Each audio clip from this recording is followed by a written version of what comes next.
This is the One Piece Podcast, episode 526 for the week of Monday, July 2nd, 2018. My name is Zach. My name is Ed. And my name is Steve. And hear ye, come one, come all. This is how they talked in ancient Japan. We have special guests here, including our very special guest translator for One Piece and Weekly Shonen Jump, Stephen Paul, with us today. How's it going, Stephen? That's pretty good. I'm gonna have to take some notes, like throw some more old-timey phrases my way, and make sure they get in there.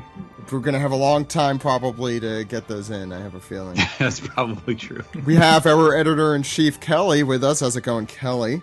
It's going good. I'm heading out to California tomorrow for Anime Expo. Ooh, verily. We Yes, also indeed. have Eisner Award nominated author for Merman. We have Joey Weiser with us. How's it going, Joey? Good. Greetings. I humbly pledge my services to you. I don't know. Beseech thee. I feel like I'm in the Home Movies episode at the Renaissance Fair. It's just I serve at the pleasure of the president. Wait, wrong series. I need one of those Get Out cards. Anyway, so before we get into the show, we have a lot of news. We're going to do a separate news segment coming up. We also have our manga recap of Chapter 909. And Ed, what do we have going on in the anime world? We have an anime recap. Cool. I was expecting a little bit more from that, but I guess that's how that is. I don't know, the cake topples over. That's the chateau. Yeah, Caesar is ridiculous, and I don't know, there's some Macross animation in there. It's pretty good. God, the Big Mom rolls a little bit longer. The toy animation titles have gotten weird. Thank you for that, Ed. We also will be at Anime Expo. Why don't we start with that? Steve, do you want to tell the good folks out there who will be there, what you guys will be doing? I will be there. I will be in Artist Alley all weekend, but there are some other cool things happening. I will be joined by Kelly, who's on this podcast right now. Speaking for her, she'll be at Anime Expo, as well as Dennis. What else we got? And Jill. Yes, Jill, who's already said that she won't be cosplaying One Piece during the cosplay meetup because she'll be busy cosplaying Naruto, so she's fired. She'll never be on this podcast again. That's and then right. Brian just decided to show up, so Brian will be there too. Let me know if he's wearing a black hoodie in the 103-degree heat of Anime Expo. I am so curious. Please, I know he does it. Yeah, I don't know how he does it. Can you take a But the picture cool of that thing- if that happens, Steve? Sure. Yeah, he'll probably be walking in the background somewhere. And we'll be taking part in the One Piece escape room. I know we'll be partnering up with Viz and doing something. And we'll be doing the escape room in partnership with them. And I don't know of other stuff going on. Those are the two things I'm doing. Is there anything I'm missing, Kelly? Other than the escape room, which is going on throughout the whole event, I think there are still tickets available. There's going to be a few different One Piece related events going on. Funimation has a contest that's going to be taking place on, I think, Friday and Saturday at the Funimation Festival at Anime Expo, where you can win a treasure chest of One Piece prizes. And you can find out some information on their Twitter page. And basically, you take a picture with the Straw Hats and the Thousand Sunny, and you share it with a hashtag OnePieceAX, and they're going to draw a winner from there. So looks like a pretty fancy-sized treasure chest here. I don't know what's in it, but it's a decent size, and it's got a little straw hat on it. So that contest is going to be going on, and I personally am looking forward to seeing everyone's One Piece costume. So if I see you, I hope you'll let me take your picture, because I definitely want to see lots of costumes, and I will be braving the 103-degree heat in my 8,000-pound Perona costume. So say hi if you see a very sweaty Perona walking around. Not from the manga. So speaking of Funimation, Kelly, they're also putting out their One Piece 101 shorts, which came out like 5 or 6 years ago, and we're putting out get ready for this segue. Our One Piece read through, the Great One Piece podcast read through once again. So not only are we going to have new episodes of the One Piece podcast every Monday, but we also will have kind of new to you episodes, maybe, every Friday, where we're going through all the old arcs. So if you have friends who are not caught up in One Piece, this is the chance to get them to listen to our show and also get them into reading or watching One Piece. So we just aired the first episode this past Friday, along with a little introduction primer, and we will be airing the second part of East Blue this Friday, and the special little twist to this is that we are giving out the One Piece Compendium to 5 lucky winners, and the first winner will be announced this Friday on our social media pages. And Steven, do you want to talk a little bit about the One Piece Compendium? Yeah, it's just out now, and this contains the first 3 Color Walk books. So they tend to cover about 10 volumes of material each. So it is called East Blue to Skypia because it ends just around the end of Skypia, or close to the end of Skypia. And it has all the stuff that's in those books, aside from maybe like some of the stickers and little like packed in knickknacks that the Japanese color walks have. But it is hardcover. It's nice and hefty. It's actually a pretty fair, although it's not a cheap book, it is actually a pretty good bargain compared to the cost of the books individually. And it's got the monochrome talks between Oda and various artists or other, creative people that he is interested in speaking with, which in this case includes Akira Toriyama. And it's just really cool to have and to look at. It's a nice coffee table book. So that's some of the news. So why don't we get into the rest of the news in our news segment? You guys ready? Mm-hmm. Yes. Okay.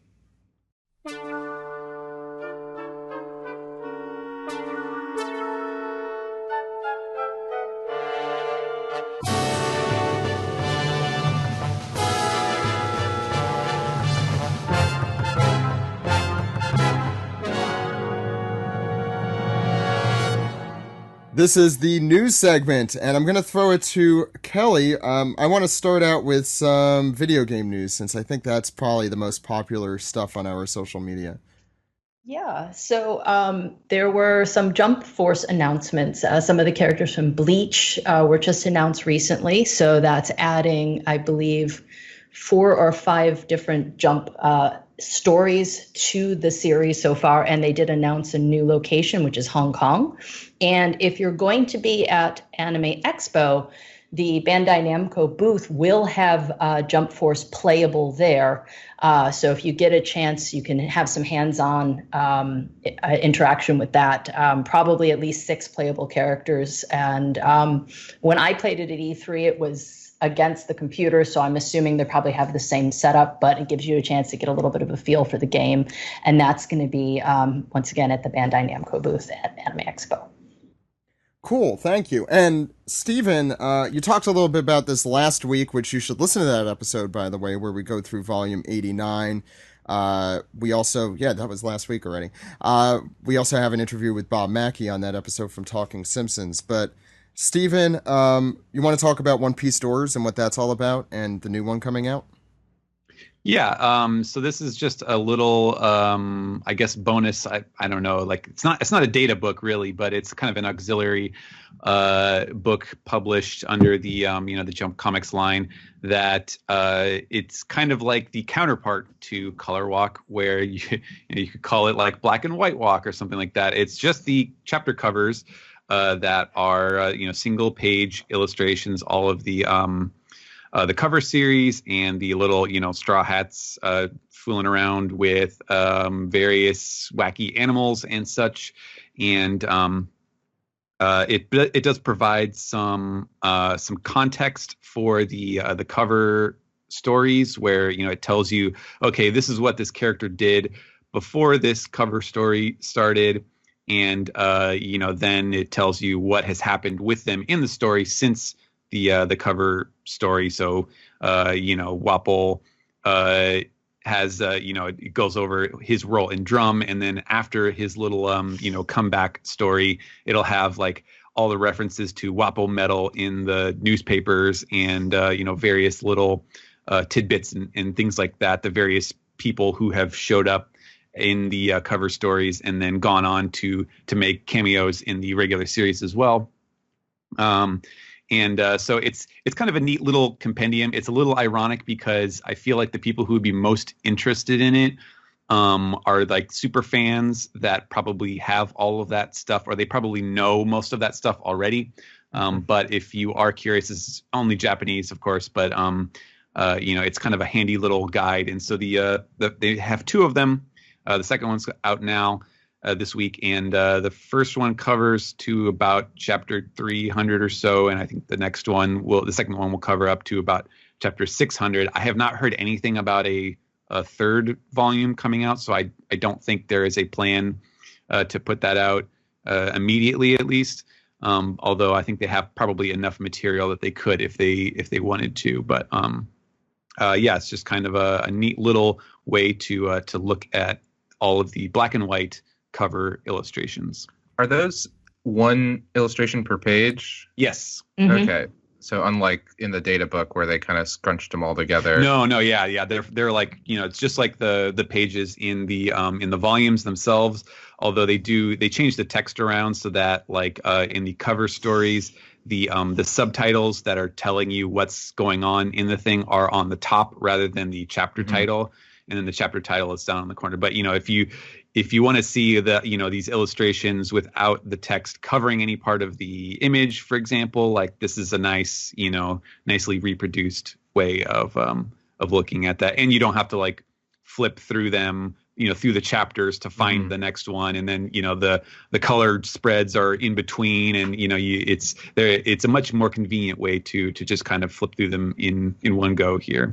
Yeah, Zach would always say that, excuse me, that the color walks were like a really great buy for people that don't speak Japanese. It seems like this would be kind of similar, where even if you aren't able to read all the extra text and stuff, like it would be kind of cool just as an art object to have all those pieces together that you could flip through. Yeah. And to be honest, though, it is the dimensions are the same as a typical volume. So it's same paper, same type of, well, the cover is a little bit, it has a matte finish, so it's a little nicer. But otherwise it's it's not a large glossy thing like the color walks are. But at the same time, I feel like this would probably be if the demand is there, it would be a pretty easy book to bring out in the United States, I feel like, because how much work would you really have to do? Right. Yeah. It wouldn't be that difficult. But I think probably the issue is the demand, because I think it's even putting out the color walks, which are like super nice, and like anyone you just take a look at it and flip through it and you're like, wow, this is a really cool book to have, and that by itself has had a difficult history in English, so it was a bit of a gamble, I think, for them to put out these new hardcover versions. So. We'll see. I guess if you're interested, definitely pick those up. Let Viz know that you're interested in these kind of extracurricular One Piece books, and maybe we'll get some more. Yeah, if those do well, then maybe data books, and then maybe this. I mean, that's kind of my order of priority here. So there's also, not to make you speak too much, Stephen, a new YouTube channel that just came out that Greg's been talking about. We're probably going to talk about this more when Greg's on, but do you want to kind of give a quick summary of what's happening there? Okay, well, I guess by default, I guess I must know more than anyone else here, but it's very little. All I know is that they've kind of decided to extend a sort of official tag to a One Piece YouTuber in Japan, in particular, Owada Takashi, I think is his name, and he's been kind of selected as like the face of that little venture that they're doing. I guess it's probably a little bit similar to how Greg was a columnist on their website. Yeah, it's kind of, I feel like it's the closest thing to Greg. It's like a fan who kind of has an official status. Right. Did they meet to do the? I can't recall if they met when they did the figure that they put The figure? together. Yeah. I think he I was thought involved. they did. Yeah, I couldn't think remember. he was Yeah. involved as well. Yeah. So yeah, they're kind of they've kind of built up a little cabal of these super fans that are kind of like their brain trust on certain issues, and so this guy is the YouTube side of that, and so I'm sure they have some plans and what they want to do and how they want to expand his stuff. But to be honest, Greg would know that stuff a lot better than I would, so we'll have to ask him the next time he's on the podcast. The cabal of One Piece manias. Cool. Yep. And last but not least, I'll go through these quick. Volume 88 in English comes out November 6th. Pick that up if you haven't. And volume 90 of the Japanese volumes, which is going to include what I assume is the entire Reverie material, as well as the end of Whole Cake Island, and what we're going through this week will be out on September 4th. So, with that, why don't we get into the material right now? Ready? Sure. Yeah. Okay. Yeah. That's why we're here. Oh my god. Every time?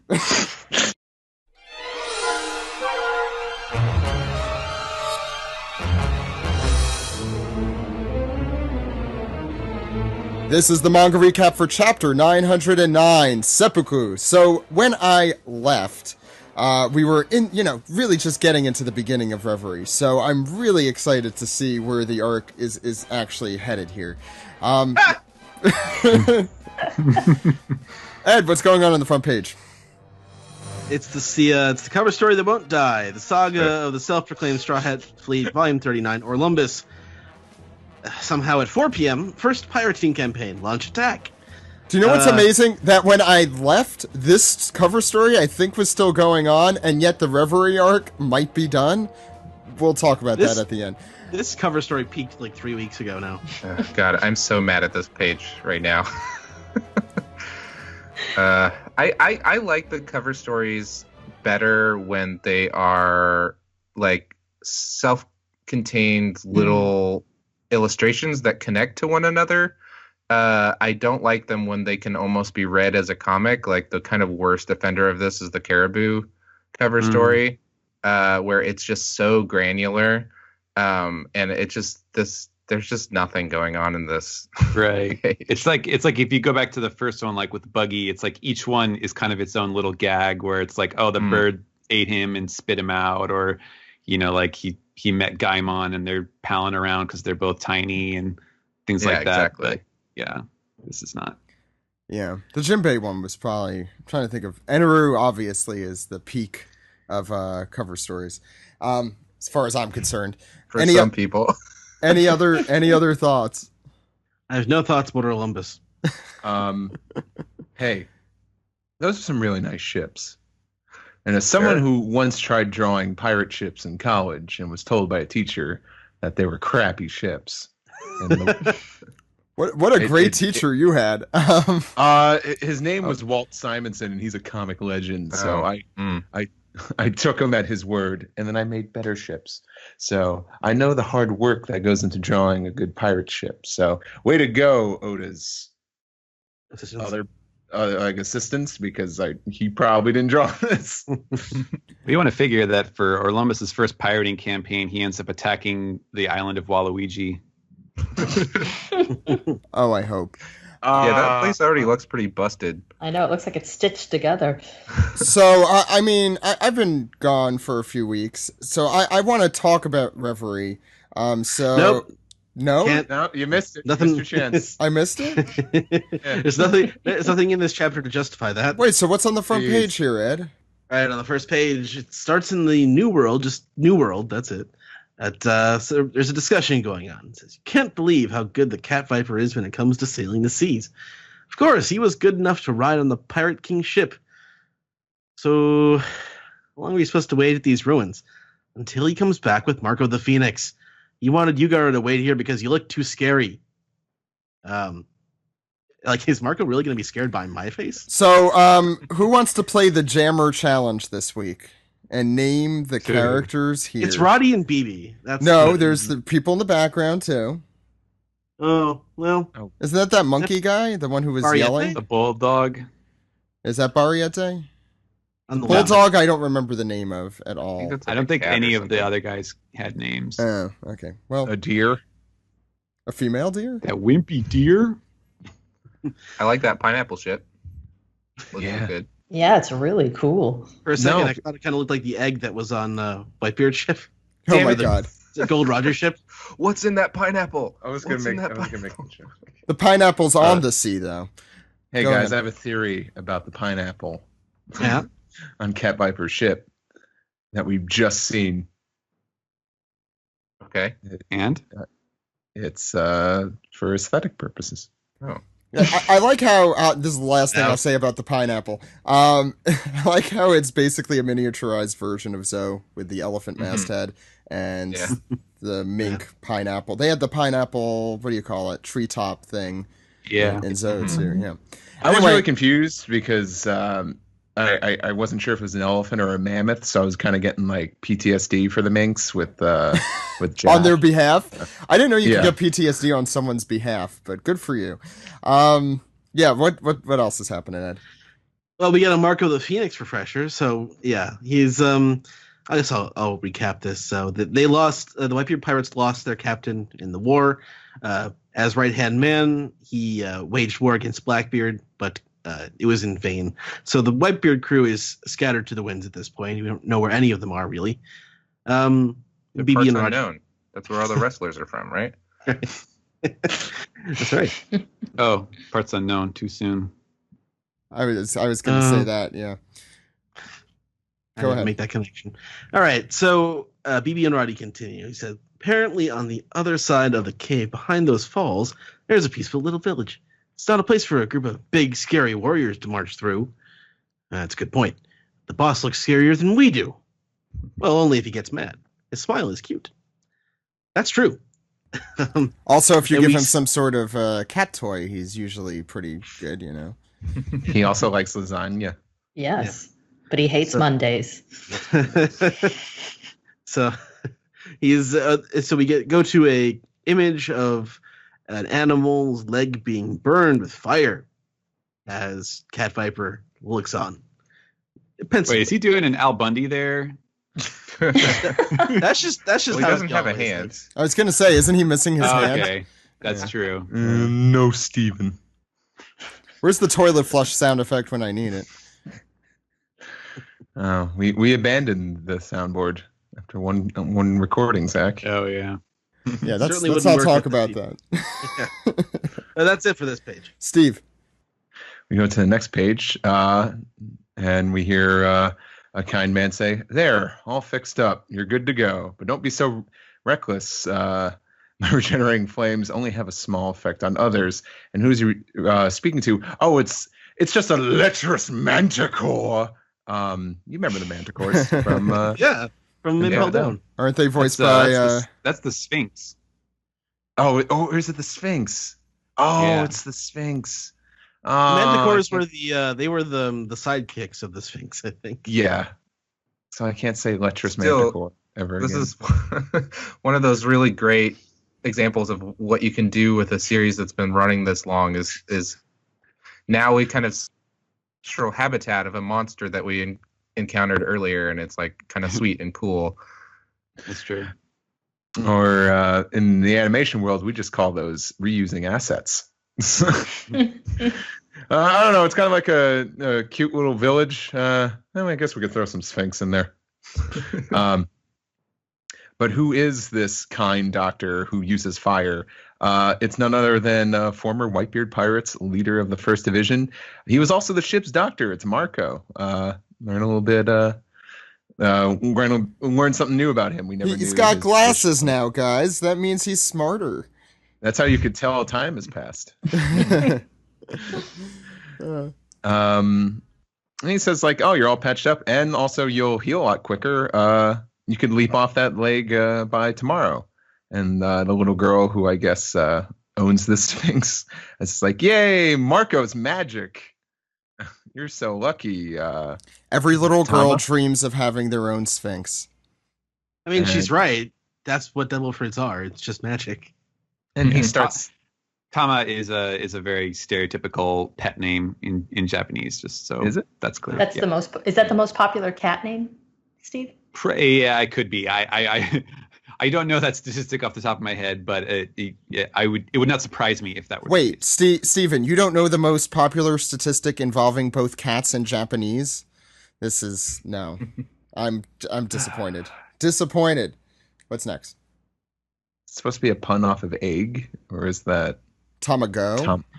No. Well, it's the same root. Tama means like a ball or a sphere, and so I guess it's like calling them round or like cute because they're little round furry things or something. I don't know. Balls of fluff. They Yes. sleep in curled up balls.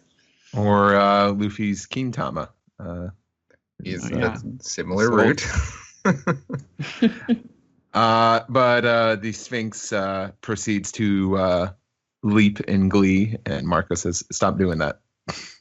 And the little girl's like, "Thank you, Marco," and he waves goodbye. And then the other citizens just come up with their problems. One old man is like, "Oh, my back hurts," and then an elderly woman is like, "Oh, it's my knee." And then this little kid who won't stop crying, he's like, "What? My little brother's playing pranks." And he's a physician. He's not a therapist, little kid.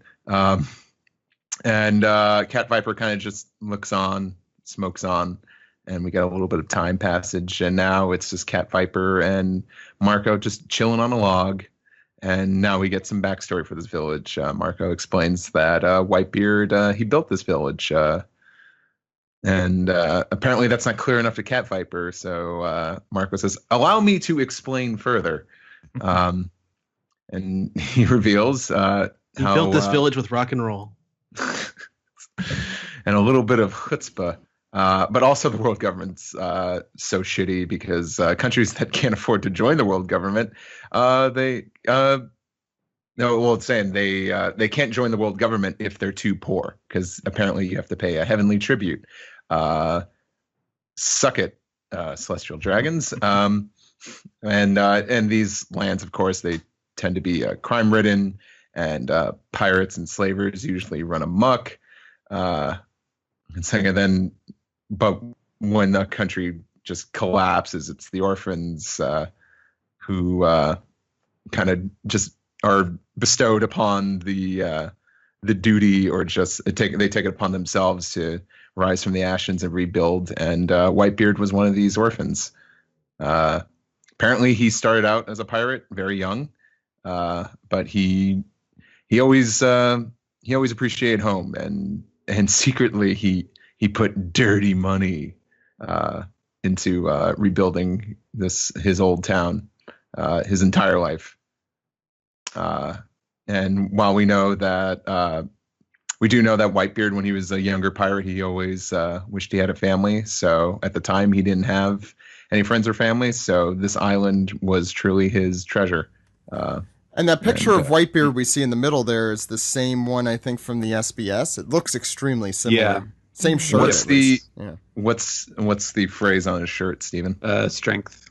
Come on, haven't you seen these tattoos enough? Steven.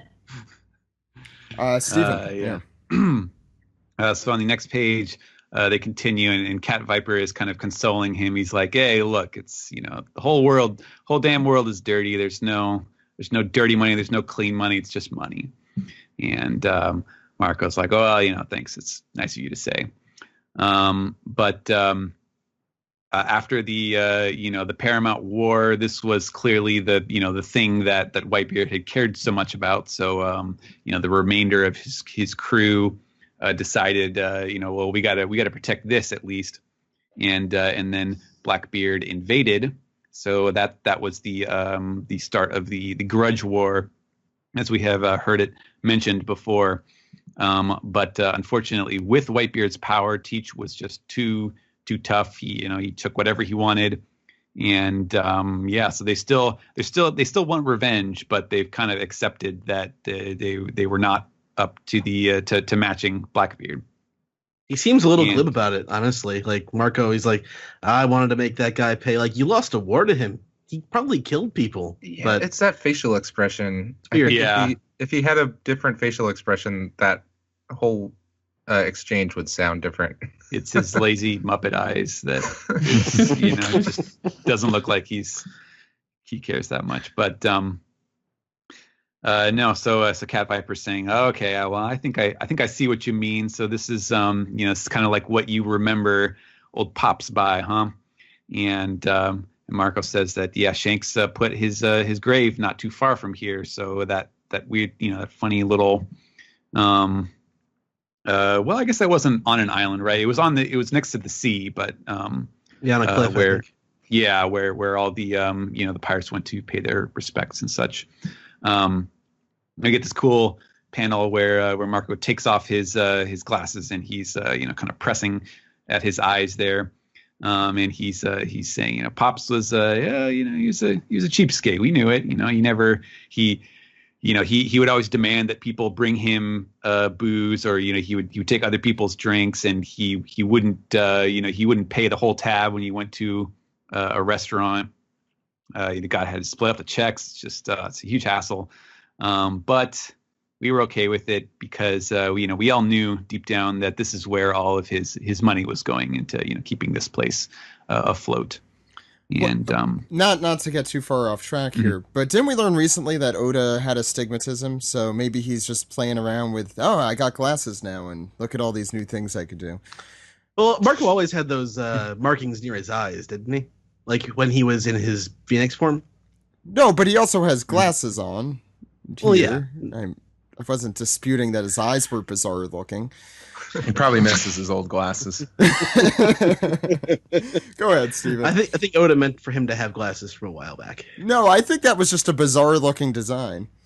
But okay, I'll agree to disagree. Well, you can either give him a few extra, facial hair markings, or you can draw glasses on him. You got to show he's older somehow. Mm-hmm. Yeah, 2 years ages a person. Or scars. Clearly, scars.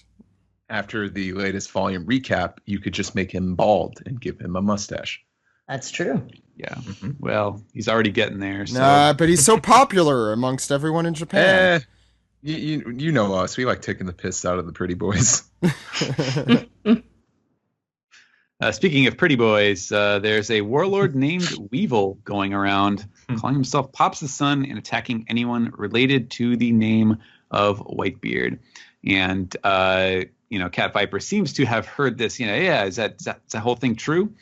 And Marco's like, look, I don't know. He basically says, I don't know if this guy is really his son or not. It's not my place to comment on it.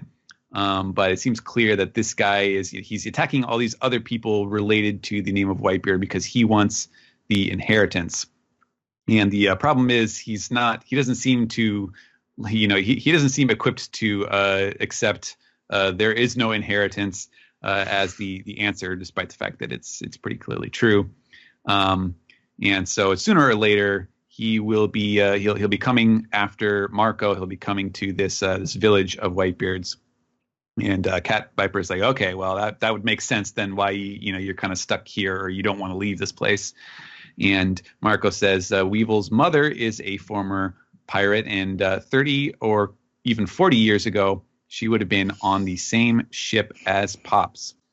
And Cat Viper's like joking, like, oh, hey, there you go. There's another memento of Whitebeards for you to protect. And Marco's like, yeah, I don't know. They don't seem like they need protecting as far as I can tell. So they finish off here as we get another wide shot of this very kind of alpine looking village. Marco says, if you're going to go meet up with Straw Hat Luffy, I got a message you could send for me if you don't mind. And Cat Viper says, I'm all ears. And he said he's going to Wano. He says, yep. Why would he ask that? Speaking of Wano, we fade to the next page and let's see what the message is. Oh no, it's not. No. Here we see a theater curtain with some probably sakura petals flowing past it, and we hear ba-bang, and we see that this ba-bang is the sound of a shamisen being played. And the curtain starts to open, and we see something in the distance, and we get another shot of the shamisen player who looks like they're wearing a fox mask, which is interesting. And the curtain opens wide. Bang, bang, bang, still playing shamisen notes, and we get bang, the land of Wano. And boy, it's glorious. There's, sakura petals, this crazy castle on top of a big tree with waterfalls, and an awesomely giant, like Japanese style bridge with the gates and everything. It's beautiful. Specifically, it's a huge bonsai tree.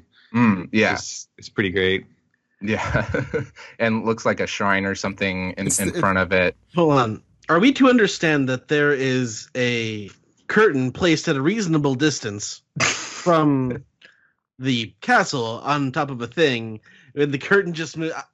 I like the conceit. It's funny to me, though. Yeah, no, I love it as a purely artistic license. Absolutely. To jump ahead a little bit, we do see the shamisen player again, and I wonder if they're going to be a character or not, but it could just be like a thing a framing device that Oda's using. I love the caricatured Mount Fuji in the background. Mm-hmm. That's amazing. Yeah, it's so good. Is that the biggest little tree then, the bonsai? Okay. And it's shaped like a question mark for what happened to the reverie. Are we going back to the reverie? Also, that mountain in the background, the shape looks familiar. It kind of looks like that mysterious figure that sits upon the throne. So that must mean that Imu is a mountain. But in all seriousness about silhouettes, the castle does have the same shape as the silhouette we saw back when someone was yelling for Kaido. And even a few chapters ago, we saw that same. Yeah. So it's reasonable to think that it's connected. Also, since it's been basically stated at this point that Kaido and Wano is kind of intertwined, which we'll talk about. Yeah, Joey. Also, go ahead, Steve. Sorry, I just love the clouds are even different in Wano. They're a lot more stylized. They're still very much Oda clouds, but they are very different. Yeah, I noticed that. Yeah, it looks a little like Dragon Ball clouds, actually, with the swirly. And the mountains actually look more like Dragon Ball mountains. Those mountains look more like Southeast Asian or Chinese, kind of the big jutting mountains, which you don't see quite as much. Sure, I mean, it's playing off of the the art style, the ukiyo-e, art style. Yeah. Which, yeah. Pagodas. You got what are those called again? The archways. The Torii gates? Yeah. Which Miyajima has the famous one. What else here? Anything else you guys want to point out? I just love that it would be typically a don or a dodon, but he puts in the shamisen sound effect instead in a sort of similar font. I'm going to be curious to see if he keeps that up, or if he switches between them, or if this is more of a one-time thing, or what. That's going to be cool. Steve. And so now we go inside the land of Wano and up yay high, building something. We see a familiar face, but he's shouting. He's like, "Hey, new guy, is this your work up here, huh?" And an old familiar face, but with a very different hairdo, says, "You bet, boss. Is there a problem?" And well, if it is in Minatomo-san, he says, "You got that right. It's perfect with a capital P, because we speak English here in Wano. I'm paying you a compliment, so take it, you scoundrel." And before we get into the familiar character, you want to talk about the other familiar character here, Steve, or for those who may not know? Minatomo-san? Yeah. Yeah, he's originally he was just a gag character. He was an answer in a very early SBS question. God, whose door? I think someone wrote in. It's like, "Hey, how did this door get?" I think it so was. quick? Was that the one with Shanks? I think it was. Like in chapter 1. Yeah. Yeah, with Higuma the bear when he kicked the bar door in, and then it was fixed like over the next few days. And Oda was just like, Next oh, page. yeah. And Oda just says, oh, it's this guy, Minatomo-san. He just comes in, he repairs doors. That's what he does. And he's had plenty of cameos in the anime. I can't remember the last time he's been in the anime, though, but he was in Logtown. I know he was in the Op-Piece arc. He was in Drum, of course. That's the last time I could really recall seeing him in the anime. He might have been one of the Boss Luffy episodes, but he's back. I was gonna say his design and like all of his mannerisms and everything. It's a very like stereotypical like traditional Japanese carpenter, and like the way that he's talking is very like edoko they call it, which means like very Tokyo style, Edo style. Of like sort of blue collar talking. So it's, I don't know, it's like the equivalent, the Japanese equivalent of like, like a very stereotypical like Bronx accent or something like that. Construction worker. Right. I didn't recognize this as Minatomo when I think I saw Steve first pointed out on Twitter, and I love that, but I was already totally in love with this character just from these couple of panels, because I just love that, like, I'm paying you a compliment, and he's so mad at him. And he's got a nail in his nose. Nails coming out of his mouth and his nose and stuff. Is there one stuck in his neck? Yeah, I think it's coming out of his mouth. Yeah. Okay. But it could be.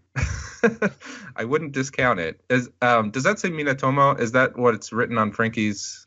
Oh yeah, it is. Outfit? Okay. Yeah, it's spelled with different kanji, so that would be like a port friend. But yeah, that would be Minatomo. Is that like a yen coin symbol? That's what that looks like below it, right? Yeah, with the hollow center.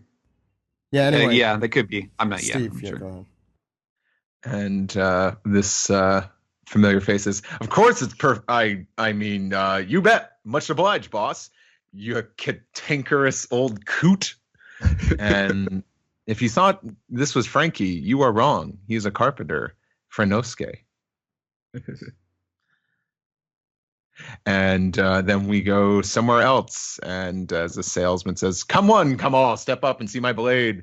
How cleanly she cuts this paper. One sheet becomes two into 4, 8, 16, 32, 64, as numerous as the sunset snow of Wano. A mere touch, and it splits the skin. Eek! As some onlookers look on as... that looks like the woman from Kinemon's drawing. Yeah. Which drawing? When how the people of Wano dress. Men and women. Oh, yeah. But witness a miracle before your eyes with the simplest dab of my toad oil. The cut is perfectly sealed, no blood at all. Ooh. I thought that was a sound effect, but that's just a banner that says toad oil. Toad oil, yeah. And this guy looks familiar, but he can't be Usopp because he has a beard and a toad on his head. He's probably a Naruto character. Less Jill. Why isn't his name Toadsopp? That's not how this works, Zach. Yeah. I'm Toadsopp. Sorry, I'll buy some of your toad oil. I'll take one. You made a wise purchase, my friends. Gather round. It's the toad oil salesman, Usachi. Or Usohachi. I don't know. Hachi. So this is like a Grandpa Simpson thing going on here. He needs sex. Renovating tonic. Well, this is another kind of staple of traditional, like, Japanese historical figure. The salesman, the tekiya, which is like a type of yakuza that sells usually bogus goods and stuff. I don't know. This seems legit. I'm sold. I love the similarity to, we, in America, we're used to like the snake oil salesman. And it does make me wonder, like, I don't know this off the top of my head, but it makes me wonder if that specific stereotype of like snake oil, like, was that a thing that maybe like Chinese immigrants in the West, in the Western United States, like it was a similar idea, and that somehow became like this sort of stereotype of selling this reptile or amphibian oil to to take advantage of people. But it seemed like the perfect use of Usopp's talents as a liar to be selling bogus stuff to people. That's pretty great. Yeah, the idea of a snake oil salesman is just like another like sort of classic liar trope, and so I was just cracking up when I saw Toad. The only thing he needs to be now is a used car salesman, but that's for another arc. I didn't realize the frog. Not only is it a frog on his head, it is a living frog who is actually ribbiting at this moment on his Also head. a toad. Toad. Where he gets the oil. I mean, what's the And- difference anyway? Kelly. And all that's left to say is I've sold toad oil to Brockway, Ogdenville, and North Haverbrook, and by gum gum fruit, put them on the map. Kelly. Okay, so we're back a little bit further into the town now, and we hear the shamisen again. That's it. Very good. Lower your hips more. Your arm is too low. And we pan out on this older woman playing a shamisen. Are you dreaming, girl? I want to see more effort. And we pan to a very tired Robin, who is dressed from head to toe in a geisha's outfit, dancing. At the rate you're going, there's no way you'll receive an official summons from the Shogun's chamber in the short amount of time you want to. And we do a close-up on her face, and she's sweating and rosy-cheeked, and she says, "Yes, ma'am." And we see it's Geisha Orobi. And gorgeous outfit. That's a if I regular. may say. That's a regular It is Doom great, sound yeah. effect there too. So maybe not. Yeah. Yeah. Mm-hmm. It's true. Yeah. And we have this other geisha sitting in the background, just enjoying the performance here as well. Yeah, I love that the like headmistress character or teacher character or whatever she is. She's really fun. Oh, she's fantastic. The hair, especially, is just so wonderful and voluminous. And you can see she's really, really short. You couldn't tell from that first one, but if you look at the second panel where you see Robin, this is she's very, very tiny, which I love. She almost looks like a Miyazaki character. I don't know. Kind of, yeah, very spirited away. Yeah, it took me a little like a moment to kind of grasp what the thing was. So seeing, like, you could see at the end of her little speech, she's like, "Woo!" and she's doing this thing, and then I was like, "Oh, I guess she's probably doing some kind of like an AC/DC, like, like rocking out thing with the shamisen, because she's like running as she's talking." Oh So, man, yeah, I want to hope we see her more like of knee slide across the tatami. Yeah. See, when I first read it, I thought she was commanding her to woo someone. Oh yeah. Oh, woo them. Yeah. Like, woo them. Those guys.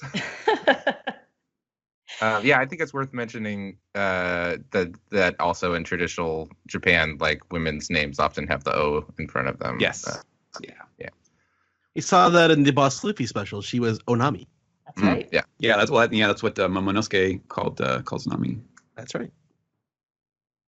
And then going to the next page, we have a little bit of a flashback where we see the landing party in a destroyed building, and Kinemon is saying, "Listen closely, the shogun of Wano is named Kurozumi Orochi, and the officials who do his business all have ties to Kaido. Thus, they are arrogant and corrupt. But if you should harm them, the news will make it to Kaido's ears. So basically, you got to lay low. We must not allow our existence to be known until our allies assemble and we can begin to prepare for battle. First, you must pass yourselves as locals and quietly go about your duties." So the fact that we've said quietly twice means this will most likely not happen. And Zoro's stroking his chin. Yeah, Zoro's the only one who looks like he's already disagreeing with that. So, but before you move on, Kelly, around 80 chapters ago, I remember, Stephen, we were having the debate whether the Shogun and Kaido were indeed two separate people. Yeah, so this, I think, settles that debate. I don't think there was. Yeah, I don't think there was. I think maybe there was a fan debate based on the scanlations or something like that. Yeah. But we That's were what laying it out was. that- The scanlations Yeah. had said that Kaido was the Shogun, I think, and Right, I think something you like had that. written that it was the Shogun and Kaido. Is there any hints as to What about his name? Yeah, that's Yeah, what I was so, going with that. So actually, it's kind of interesting point because this is kind of the first example that we've seen, I think, of like a Japanese character, a Wano character who has like a full Japanese name. And so his family name Kurozumi was, I think it was spelled with the kanji for black and ash, and then Orochi was in katakana. And so we're going to find out kind of just how this stuff works, because I'll probably be doing a lot of like kind of leaning on the like circumstance and like how much space we have, and if I feel like I need to add context through dialogue and things like that, to provide like some extra meaning for some of these very kind of traditional concepts and maybe the names and stuff. So we'll see, how important that really is, and kind of play it by ear. Orochi is, of course, I think a lot of people would recognize that, not just from being the name of other characters in like Japanese stuff, but like the name itself is like Yamata no Orochi is one of the ancient Japanese gods, who I think is like I guess he's like the bad god or something like that. He's often associated with serpents. And obviously Naruto has a very famous Orochi, and so yeah, we'll see if there turns out to be some kind of snake-like he's a Hydra, basically. Character. Yeah, my Dragon Right. radar started pinging pretty yeah. bad when I saw that. Yeah. In the myth, it's the Susanoo who slays the Yamata no Orochi. Speaking of that sentence, this arc, I think, is one of the few times where, I guess, Stephen, correct me if I'm wrong, that leaning on the Japanese without translating it kind of may make more sense. Because normally we have said the opposite, because One Piece is a pretty a lot of different types of cultures. It's a very fantastical series. Yeah. I was just going to say one more thing. The only other Wano character that we know of that has been spoken as a full name is Kozuki Oden, another head of a family. Right. Odin. I think he's the only other one. Yeah, finish us up, Kelly. Sure. And the last panel, His Lordship the Magistrate has caught the Tsujigiri. The rogue samurai will now be forced to commit seppuku. Thank goodness his reign of terror claimed 3 nighttime victims just this month. Oh, how I hate him. That terrible Tsujigiri cut down my husband in his prime. So from context clues, I could maybe figure this out, but Stephen. Right. Yeah. So that's what I kind of tried to lean on. This is kind of an example of what I mean about trying to kind of play it by ear and see what we can get away with, what seems like it can be explained in context. A tsujigiri is like, it refers to the practice of a samurai testing out his blade, his new katana, by just attacking random people, and this is made possible because of the policy of kiriste gomen, which means it's basically, I forget. It's like sorry for cutting you down, sort of thing, or like I can cut you down. So it's it was a status thing where if you were a samurai in this particular period, it was kind of free reign on like peasants, where it was like, yeah, who's gonna prosecute you for for hurting is this the people? Edo period, the shogunate period, like which? Right. Yes. Yeah. It was probably before that, during the Warring States period, you'd think, or the Civil War period. I believe that like this particular function, and obviously this gets used a lot in like jidaigeki and period pieces and stories like that. I believe was like, in terms of like real world examples, was probably a little more limited. It wasn't just like, in ancient Japan, if you were an official warrior under a lord, you could do whatever you want. It was probably certain particular social periods in which that became like an actual thing that happened with any frequency at all. And so that's kind of what we're going on here. So basically the idea is just that, like, yeah, he's a samurai who's kind of a bad guy and is just attacking people. And so that's what we got. Now I kind of wish we had a Japanese history podcast, but one of these days. Anyway, so we go to the next page. Isn't that basically what Toho Yaro is? Japanese cinema. I guess. I mean, there's a lot of we cover giant jidaigeki every monsters. once in a while, but that's not exclusively. And to be honest, I get real fuzzy on the history aspect of it. Yeah, and my Japanese politics class was a long time ago at this point, and mostly was post-war. Anyway, we see at the center a figure who has ellipses over him as We have someone of authority saying, the populace has been terrified of your carnage. I can pronounce the English. Tsujigiri. Not only will this restore the peace, but it seems we've also caught someone who is a grave robber. Wonder what that could be referring to. And we get a man with a giant head leaning over as we see the man who is the Tsujigiri the entire time has been Zoro. Surprise, shock. But it's not Zoro. Oh, I'm sorry. It's Ronin, Zolo Judo, or Zoro Judo. It's whatever you want it to be. I did enjoy Zach's reveal of this. It was almost like Zoro got revealed to be a Scooby-Doo villain. You take his top knot off. Oh my God, it's Zoro. And we find out that it was 23 years ago that they lost the remains of the legendary swordsman Ryuma and his blade Shusui, which you may remember from the Thriller Bark arc.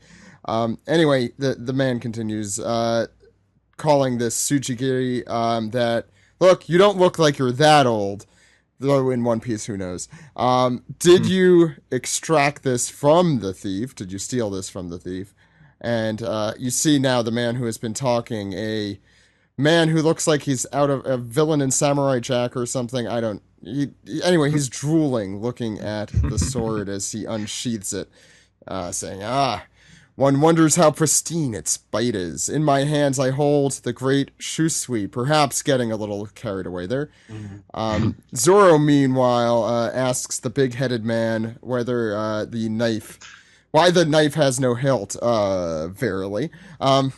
Remembering that he must speak in his, old. Yeah, okay, so can anyone guess what that was?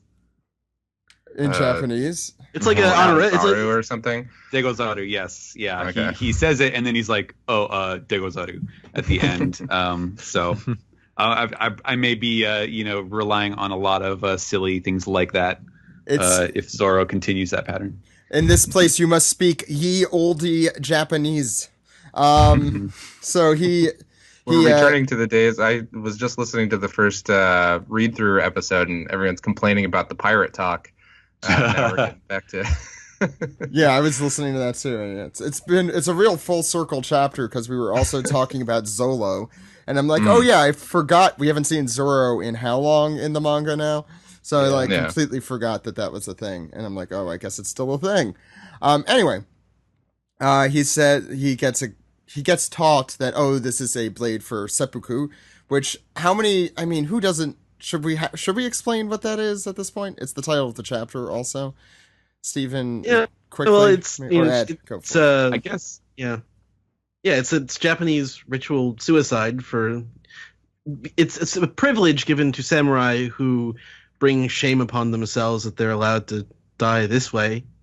So you cut your stomach open with the blade, and your second stands by to cut your head off at the end. And I think he did a pretty good job of, putting all of that info in there, and I was able to.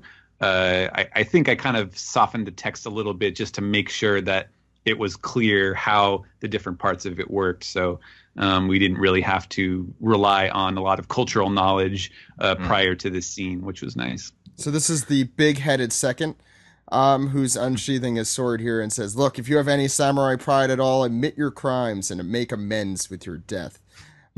Explaining that my role is to lop off your head when you're done, so you don't suffer. Hi, I'm your man who cuts off your head. Man, do you guys want to hear something gnarly that somebody told me on Twitter today? Oh, no. Is that the really good seconds would only partially cut off your head so that your head was still attached so that you would lean forward, which was considered more honorable than bending backwards when you die. Oh, wow. Okay. I'm glad we're getting into this. And if they wanted you to suffer, they'd have you do it with a bamboo sword. Yep. That would mean I saw that in a movie once. Anyway, the more you know. How reliable is any of this information? Anyway, well, to restate, the second says, if you're like a samurai, like the song states, then you will admit your crime. Anyway, Zoro. The rap. Zoro unrobes here. Oh, I get it now. Zoro, I did not get what you were going for there, Steve. Zoro, I'm sorry, Zoro Juro, unrobes here and says, well, in that case, so long. And do you like my reading of these? Anyway, this guy, says, the bad guy, let's just cut to the chase here, says, look, don't wail and blubber. You know, a samurai's true worth is in his end. There are witnesses, we have evidence. This death gives you way more dignity than you deserve, so rejoice in your seppuku. And Zoro is staring at this little sword and thinking. And what is he thinking about, Ed? I was thinking that guy kind of looks like a penis. Anyway, He's of the penis face tribe, as mentioned in 10 years ago in this show or whatever it is. Go ahead. so he's looking at it, and then the shamisen comes back in. Ba-bing, da-ding, ba-ding. And the second rare is back as Zoro Juro pulls the dagger close to his chest. The shamisen continues to play. Zoro says instead, I can smell blood. And it says, you're the killer. Bang, bang, and the shamisen goes crazy. And Zoro Juro cuts the building in half. I miss this guy. Yeah. He's too cool. Like he's too cool. So yeah, he with the tiny little seppuku blade, he cuts the. I don't know how to put this, but this guy is like a caricature of the young shogunate official who's out to screw everybody and get ahead. Basically, it seems like this guy. Yeah, And he's maybe a the murderer corrupt. himself. He's Yeah. the corrupt magistrate. Oh, he's in who every is- series and movie with a. Absolutely. Yeah. Yes. He was in Samurai Champloo, like the first episode, right? He was in Samurai 7. He was in. There's All of been a them. lot, yeah. But he gets serious at the end, and he says, "I'm sorry, Kinemon." Ba-bang.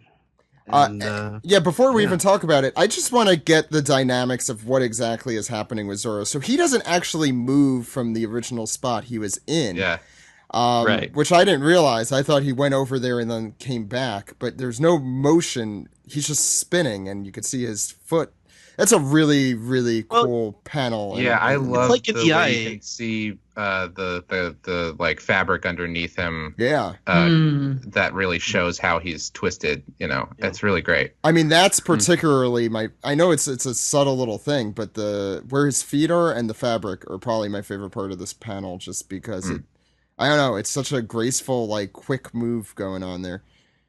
It's very different from what Zoro usually does, is what I mean to say. Ed, it's go. an I think it's an EI technique. It's kind of like what he beat Mr. One with, the draw and like in a single stroke, kind of do that. Yeah, it's almost closer to what Brooke usually does, which is the "I've already cut you" thing, almost. you know?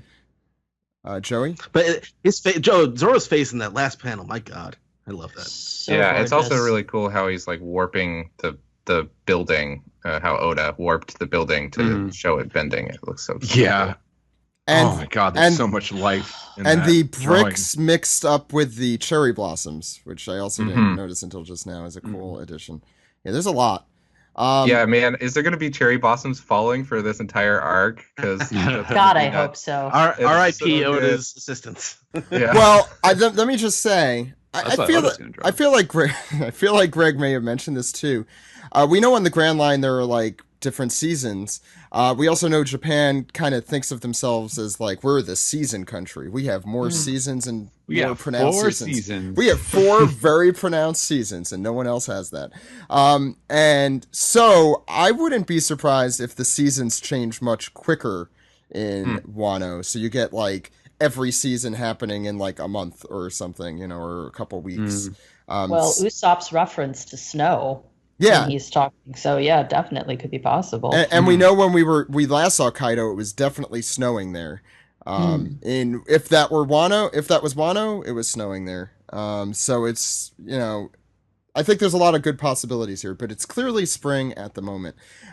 Anyway, or even like different locales, like different parts of Wano that are perpetually in, you know, the different seasons Yeah. or something like that. Yeah. that would be cool. There's a lot of great. I'm positive Oda has been thinking about this arc longer than any others. including Fishman Island. So, since he's mentioned Wano since Wanted, and brought it back many a time since then. Anyway, let's talk about this chapter, what we think about this chapter, and then I want to talk about kind of where we're going and where we've come from, because I need to say a few things. So let's start, Joey. What are your thoughts? Oh man, I'm excited. Yeah, this got me really, really pumped. I think my favorite 2 pages is the pair with Frankie and Usopp, because it's just so fun and full of life and like crammed full of like just really fun stuff. And right after that big display of Wano that I stared at for a while as soon as when I was reading it, and then reading after I got to the end of the introduction of Usohachi, and I kind of saw what was going on here with them sort of integrating with their different roles into the society. I was just stopped and I was like, oh man, I am going to love this arc. Or at least, Oda's strength is always getting us real pumped at the beginning of arcs. So at least I'm feeling it right now. I'm on a high of excitement, and especially like a thing that's really telling for me is that I've been waiting forever for Cat Viper to return. And that's like not even the most exciting part of this chapter. But that part was great too. I'm looking forward to seeing what happens with Zoro. My biggest question about him is that a weave? Maybe. Yeah, I don't know. But yeah, no, I'm kind of anticipating a rival swordsman character for him, which is going to be fun. And if tropes have anything to say about it, it'll probably be someone who's kind of like maybe a bit ambivalent about the bad guys, but is bound to them by duty or something like that. And it'll be interesting. But we'll see. Oda loves to bend expectations and stuff. But yeah, I'm. See, I don't think I have anything else specific to talk about, so I'll let somebody else. Well, Joey, I'm really excited. We can't let you finish unless you say so in old Japanese. Oh no, that's not happening. Degozaro. Okay, there you go. Ed, I want to hear your thoughts. Nice and early this time. Sure. Zoro is the coolest character in One Piece, and I will hear no. I mean, he's had that one ready for over a year. He's been too cool ever since the time skip. Every fight is too easy, so I'm excited for him to be. He's just gonna be chased for the rest of this arc now. To be fair, karmically, he had been getting decimated in every fight he was in before the time skip, so it's only fair that he have a little bit of this in the new world. Yeah, I love the design on that dweeby looking official. He's like, he looks at the blade and his mouth starts to water. Like, this man is obviously a murderer. Just look at him. He's drooling at the blade. Zoro making funny faces all throughout the chapter, and especially that one where like they hand the blade to him and he's like, with the frowny face, like what? Curious, like what even is this? And then again at the beginning of the chapter where he's clearly not really listening to Kinemon, or it's like, nah, it's not going to happen for any number of reasons. The Marco Cat Viper stuff, like that's just, I don't know, that was kind of unsatisfying. Despite him showing up and having kind of a cool conversation, nothing's resolved. Like, we get another cliffhanger at the end. Like, oh, jeez, another cliffhanger. I mean, it's nice to see these characters, and it was a fun conversation. And I like the discussion of Whitebeard and sort of the discussion of Buchan and Weevil. But it's just, it's nice to see that part of Whitebeard's character. But ultimately, I don't know. I just didn't feel like this accomplished terribly much. Yeah, it is still trying to like prove to us that it's very possible that Weevil is Whitebeard's son. Mm-hmm. It's probably just going to be a gag.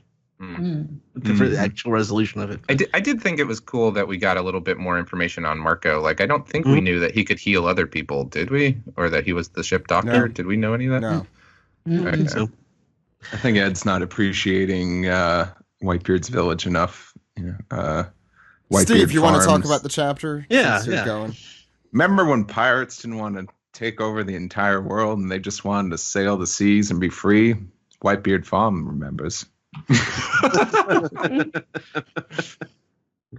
Writing that one down. Yeah. Man, this is. You think I'd be mad that we've cut away from Reverie, but this was a really good chapter, you guys. It's I though it's almost like, yeah, it's definitely the least interesting part, but seeing Marco is kind of funny. It's just like, no, that was the old Marco. I don't do that thing anymore. I heal sphinxes, and I mean it was kind of cute. And I think it was nice just shedding a little bit more on the Marco character, because damn it, if he's gonna be that popular, he needs to be more developed. And Cat Viper is great, but mainly we're here to talk about Wano. First of all, the artwork is fantastic in this chapter.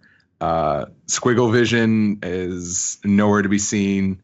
It's almost like Oda has had so much time, and Oda and his assistants had so much time on these pages. Frankie, post time skip Frankie has only gotten better. Because I think he's shrunk his arms. Even the hands are a lot more rounder now. They're not as rigid as they first were. So now, like, Frankie feels a lot more like Frankie of old. Yeah. Because original Frankie design, mwah. That's me on a pizza box talking about Frankie's original design. I love it. But yeah, I was super excited to see Minatomo-san again, because I've been watching One Piece for a very long time. So any reference to early One Piece is great with me. You could tell that Oda is so gung-ho about drawing Wano, because there's so much love and so much care in the details. Like, I'm looking at the Robin page right now, and by the way, I can't believe I thought for a second that this was Izo from the Whitebeard Pirates and not Robin. Like, oh yeah, one of the Whitebeard Pirates. But like, just all like the design work on her dress, it's I don't know how Oda operates, but I know for most human beings, you don't, this just doesn't just happen. You don't just like draw this. Like, there's some thought that goes into these kinds of designs, and it's just so damn impressive how. Yeah, I love the like care. I love the like shading on her eye, pupils and lips on the close up panel. It's like so delicate. It's really great looking. It's just the line work, especially, like, I'm still looking at this Robin page, just the way these curvy lines form this dress, and then even like the highlights in her hair. The pose is really good. The old lady playing the instrument again. I don't want to say it because I don't want to guess wrong. Is it Shima-sen? Shamisen. Shamisen. I'm glad you guessed it. Both. Shut up, Zach. Both poses. You're afraid of being with this character. ashamed. Sorry. Oh my god, I'm ashamed of sin-faced. And even on the following page, like, just Kinemon, I love that close-up panel of Kinemon, just such like an exaggerated look. It's very classic One Piece, just a lot more cartoony, and even that panel, that establishing shot of them in that broken down just interior, just I love, like, just the foreground and all the details, everything falling apart. It just looks gorgeous. And then we talked about this in the last page with Zoro cutting the guy, and I love this this dubious villainous guy trying to execute Zoro. I love his design. It feels very cartoony. He feels like a classic. Like, this looks like a dude that could have just been one of the Don Krieg pirates talking about how, like, Geen is so scary. It's a really cool design. And yeah, the 2-page spread of Zoro cutting this dude up. It's brilliant because the building becomes organic, the way it moves with the cut, and even the tiny little details. Like, you see this guy getting cut up blood splurting from his chest as he's dropping the sword. It's just, oh my god, the visuals in this are stunning. But what I also like about mainly the Zoro pages is there's so much negative space. There's room to breathe. And I was getting a sense of that with the Reveries too, and some of the other pages, like the ones with Frankie, Usopp, and Robin, have a lot going around in the background. I was thinking about that actually. I think it's there to highlight the flower petals. Yeah, it's to emphasize. And I love that. I really hope we get a little bit more of that, because I think this is something it's reminiscent of old One Piece, and I get it. He's a much better artist, and him and his assistants could put a lot of work into the backgrounds. But sometimes just not having a background just really pops certain panels and page layouts. And this one especially looks so good because those flower petals don't get lost. The building getting split apart doesn't get lost. Zoro's like movement, his just line of action doesn't get lost. It's just in one really panel. And he does it with one panel. Like I think a less talented artist would do this over the course of like 4 panels to make sure the audience doesn't lose the through line of how his movement works. But Oda can do it all in one big spread, or in like the middle third of a 2-pager, and like you don't lose. Like it's obvious what's happened here, like how he moved. Yeah. Unless you have a really page interesting. Crease. Yeah, go ahead. No. The shading on Zoro almost and his little like power mark and stuff like almost looks like pencil. It's very interesting looking. Just really fine line work, but it's just so much. It's so many great details, so much expressiveness in the characters. I could tell like Oda is having the time of his life, and it's only one chapter of Wano. Kelly.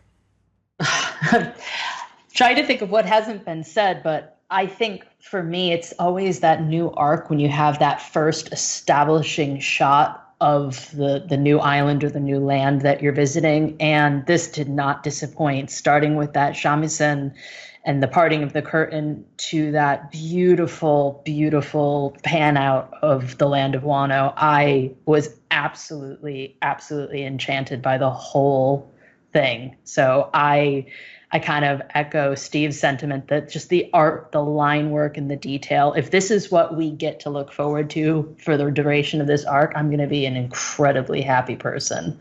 I just was absolutely blown away by this chapter, and it's really nice to see characters we haven't seen in a very, very long time and see them introduced in such a great way as well.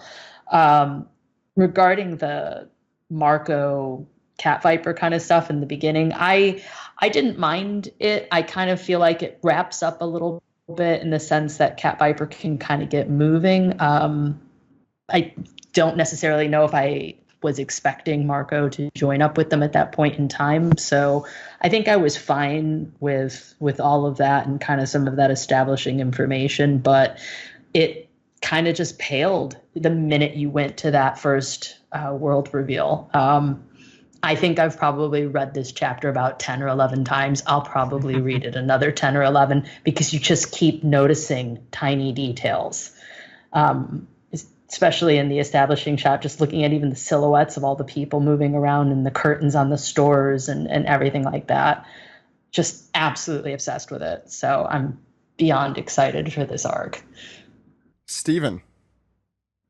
All right. Well, there's not a lot left to be mentioned. I think everybody has kind of covered it. The two things kind of more like big, or not big picture, but like just sort of in terms of construction of this chapter that I really liked, that really stood out to me. One is that I was struck by so in the first scene of the 2 in the chapter, if you want to call it that, the Marco scene has a ton of text. Like there's a lot of dialogue in there, and yet it feels really kind of laid back. Like it doesn't feel like Oda is just overwhelming you with information. And then I realized that it was because it's kind of remarkably I guess, kind of indulgent by Oda's standards, because if you think about it, like, yes, we're establishing, okay, here we found Marco, here's what he's been up to. There's some little connecting details of like, it obviously leads into the Wano thing where they mention, the Straw Hats, and they mention the story with Weevil. But really, most of it is not. It's dedicated to the background of a character who is already dead and who is essentially kind of like old news. There's nothing aside from maybe whatever the connection is with Weevil, perhaps. There really isn't much else that like needs to be said about Whitebeard, and so it was. I think a very confident. It was kind of like Oda knew, okay, I'm going to spend X number of pages on Wano in this chapter, and so the rest is going to be for Marco. And so he really didn't just like speed through it. It was a very deliberately paced and a kind of neat thing. Like I really liked the moment, where he takes off his glasses and he does the little thing where he rubs his eyes as he's talking about the way that Whitebeard was so cheap because he was saving all his money for this little village. And it's like, it's the nice kind of like just kind of character detail that you don't really need it in order to understand the context or to contextualize anything that we know in the story. But he did it because he wanted to, and I really like that about this scene. It's the kind of thing that I think is easy to overlook because the impact of the Wano stuff is so surprising. And so speaking of the Wano stuff, then obviously, yeah, the detail is gorgeous. Like it's super exciting to see this stuff. The these little vignettes of what the various Straw Hats are doing is kind of hilarious and fascinating, and it's just bursting with character and all that stuff, and that's great. But what also struck me about this, and not to necessarily overshadow, I think what Zach wants to talk about after this, or maybe we can lead into it this way, is that when I saw this, I was like, I wasn't really sure, and I'm not going to confirm or deny anything about what the next chapter will have, if this is the start, 100% the start of Wano, or if this is just a little taste of it before we clean up some other things. There are, he set it up really well, I think, because this whole little look at what the advanced party of these Straw Hats are doing in Wano is kind of a perfectly closed story beat. You get to see what each of them are, and you get the premise is that, okay, they're all kind of pretending to be these sort of Japanese, these Wano people, and they're kind of fitting in and trying not to attract attention too early. And then you find out, okay, Zoro screwed up. He did something to attract attention.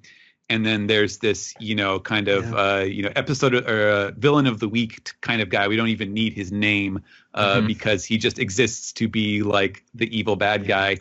And Zoro gets him, and then it's like, oh crap! So what? Yeah, now? I kind of glossed over that. Zoro being extremely cool and fucking up the entire plan for everybody.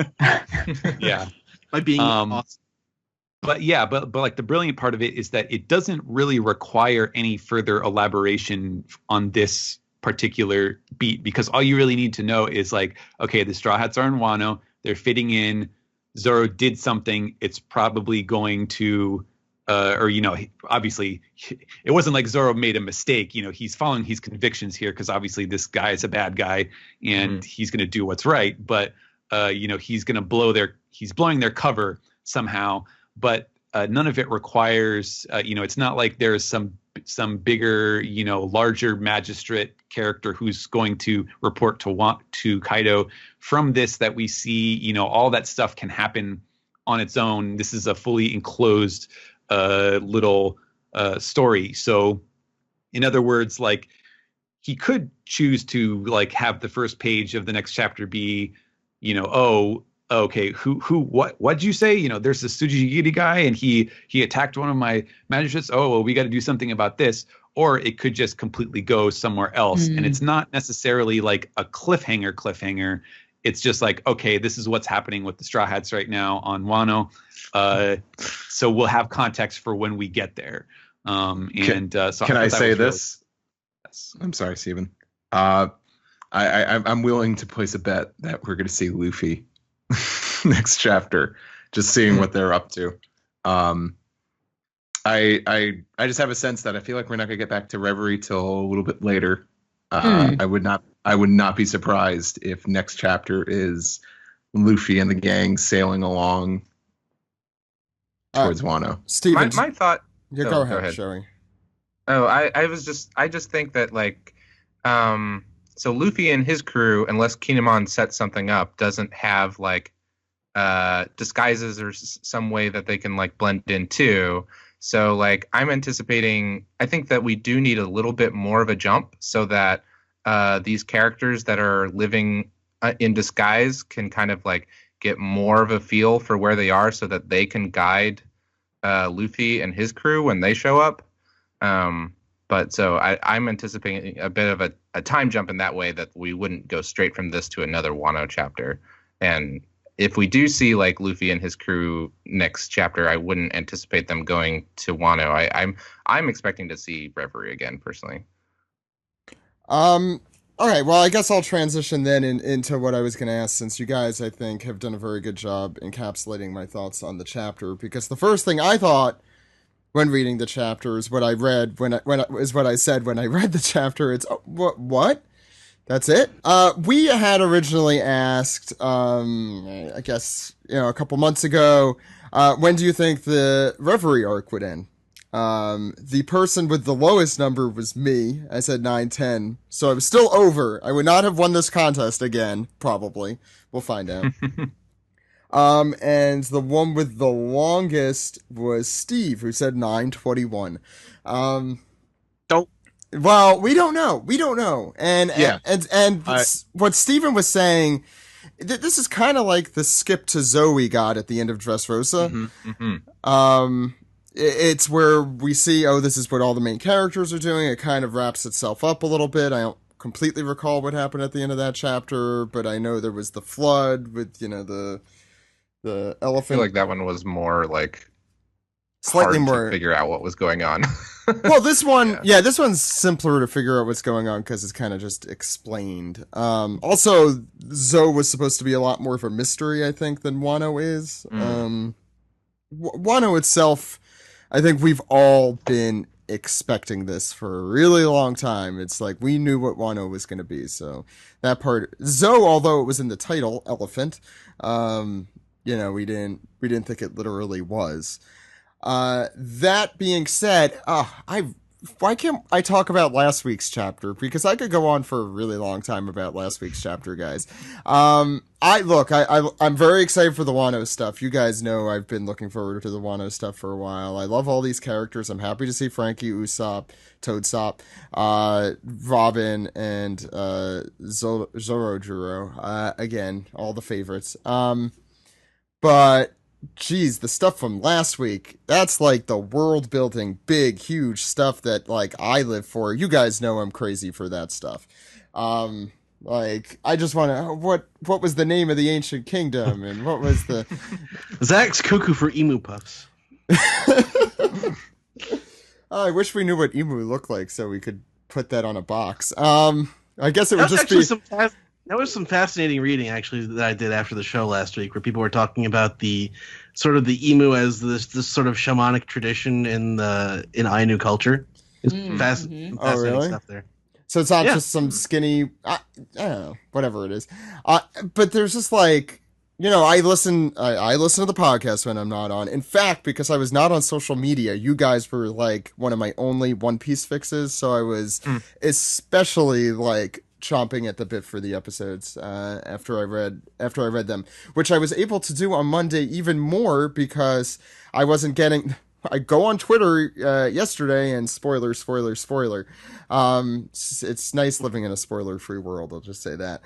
I'm going off on all sorts of tangents here, but what I was gonna say is just like that's like some really menacing, ominous stuff. I got to see Alex. I'll mention this briefly. I got to see Alex this weekend, and we were talking about the last chapter, and I'm like, just I had to spill my guts a little about it because I haven't had a chance to talk about it.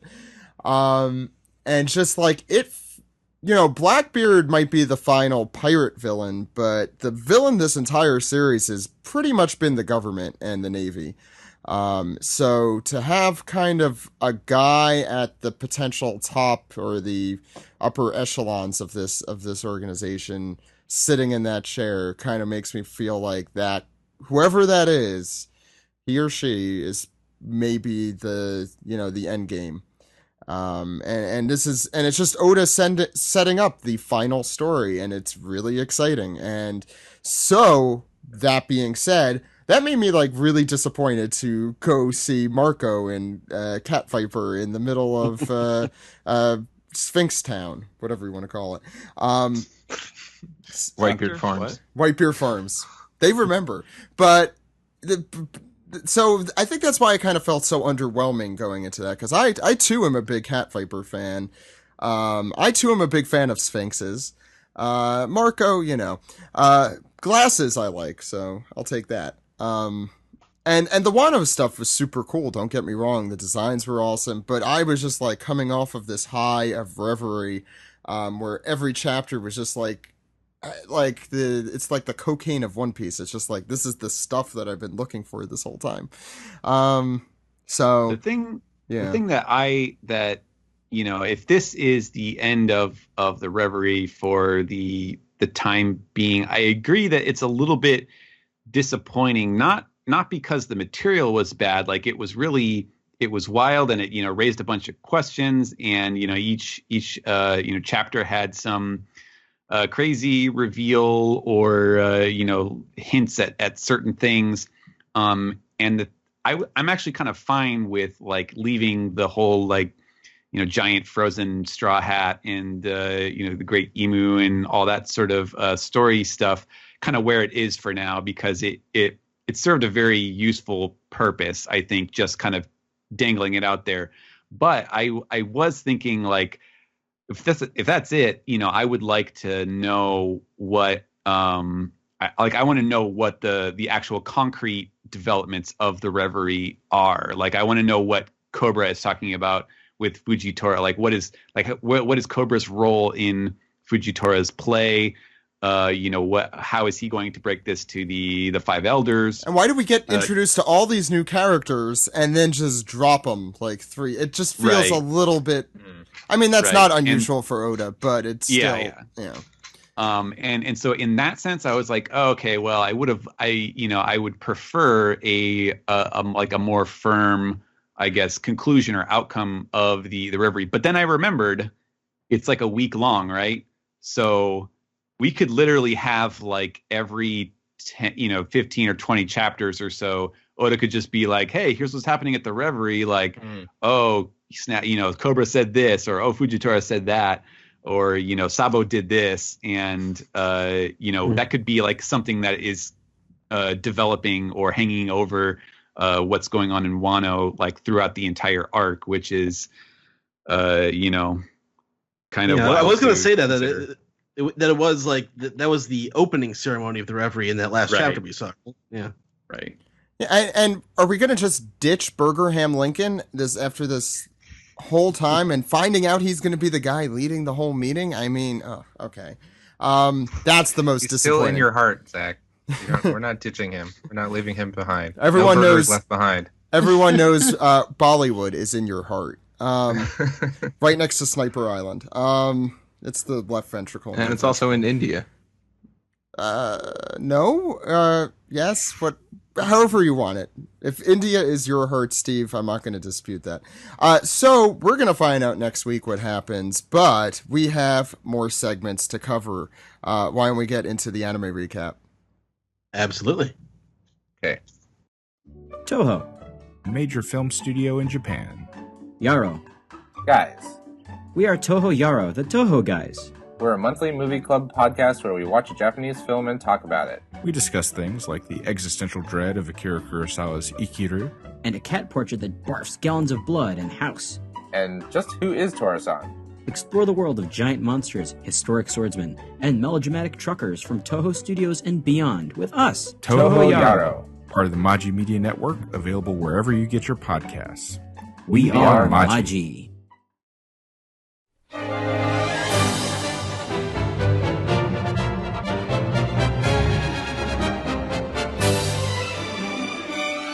This is the anime recap for episode 843, The Castle Collapses, The Straw Hat's Great Escape Begins. I'm your host Sam, and today with me we have, once again, Ed. Hi. Good episode this week. Well, there were things that I loved about this episode this week. Yeah? Oh, yeah. The Germa was great and Caesar was great. So there's that. But Caesar was great all throughout this episode. Yeah. He's great all the time.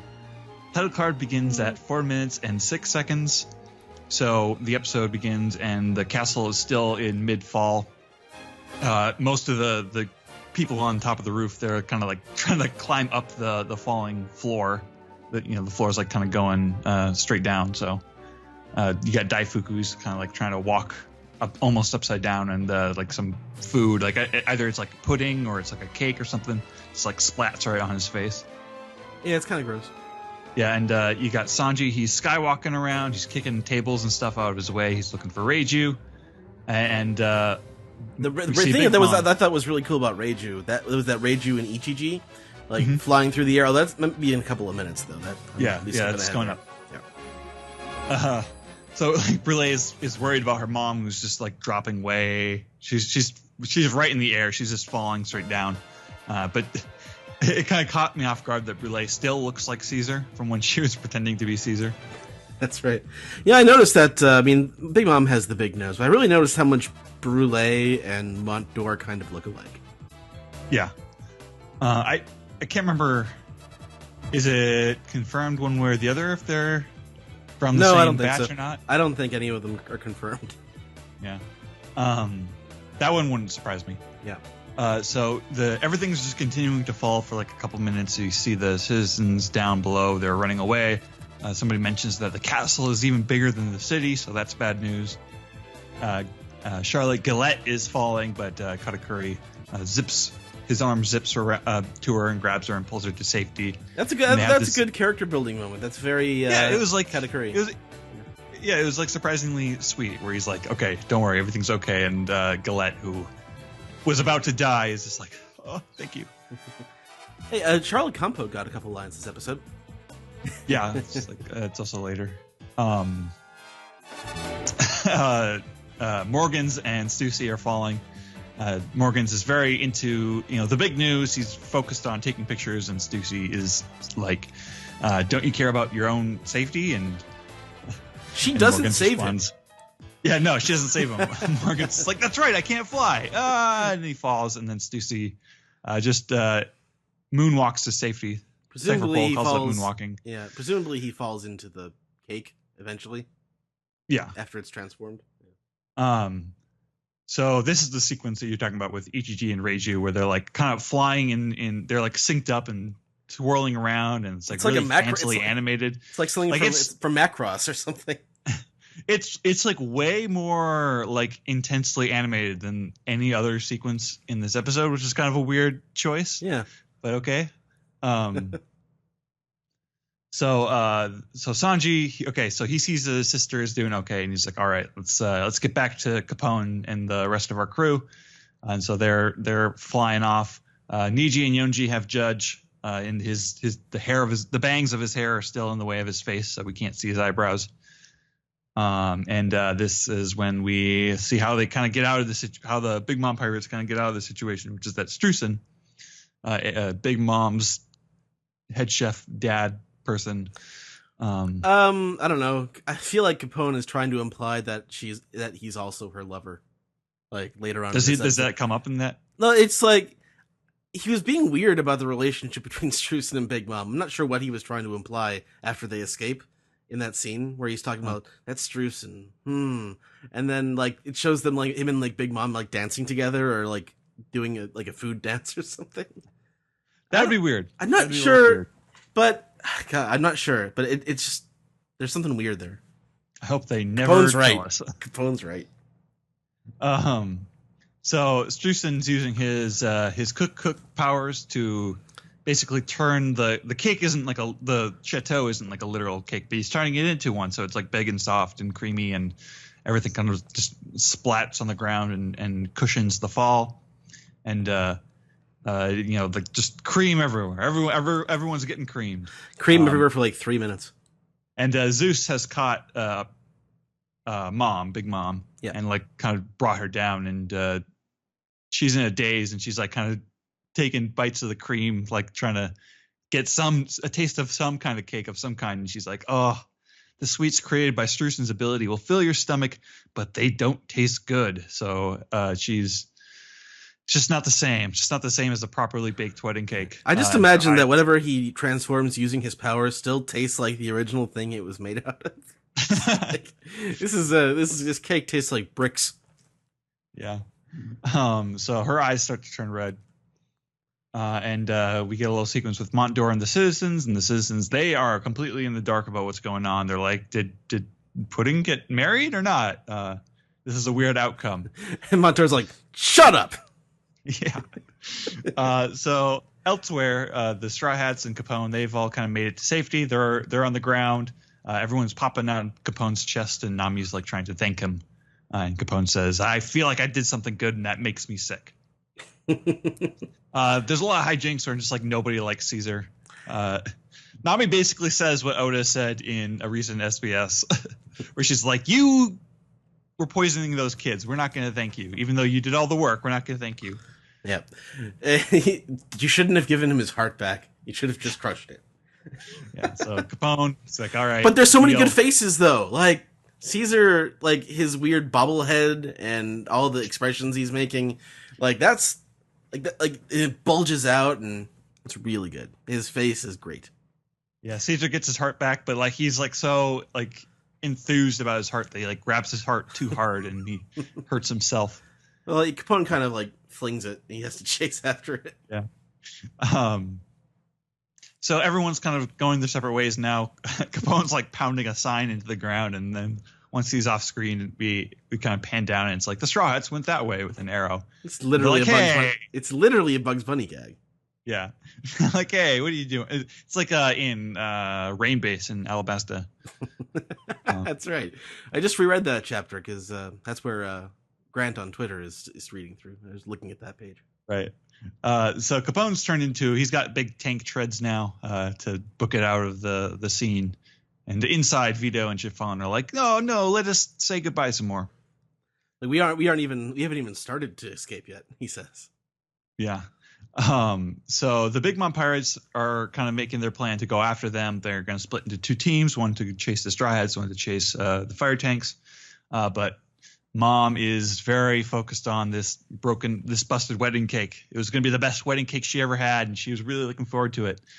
And so like there's like they've got these like animal roars kind of in between her cries of wedding cake. Oh, you mentioned animals, and I forgot to mention this earlier, but the weird screaming giraffe that Smoothie was squeezing is all over the first couple minutes of this episode, falling from the top of the cake. It's hilarious. Yeah, I also noticed one of the citizens down below, or is just like a big bear in overalls.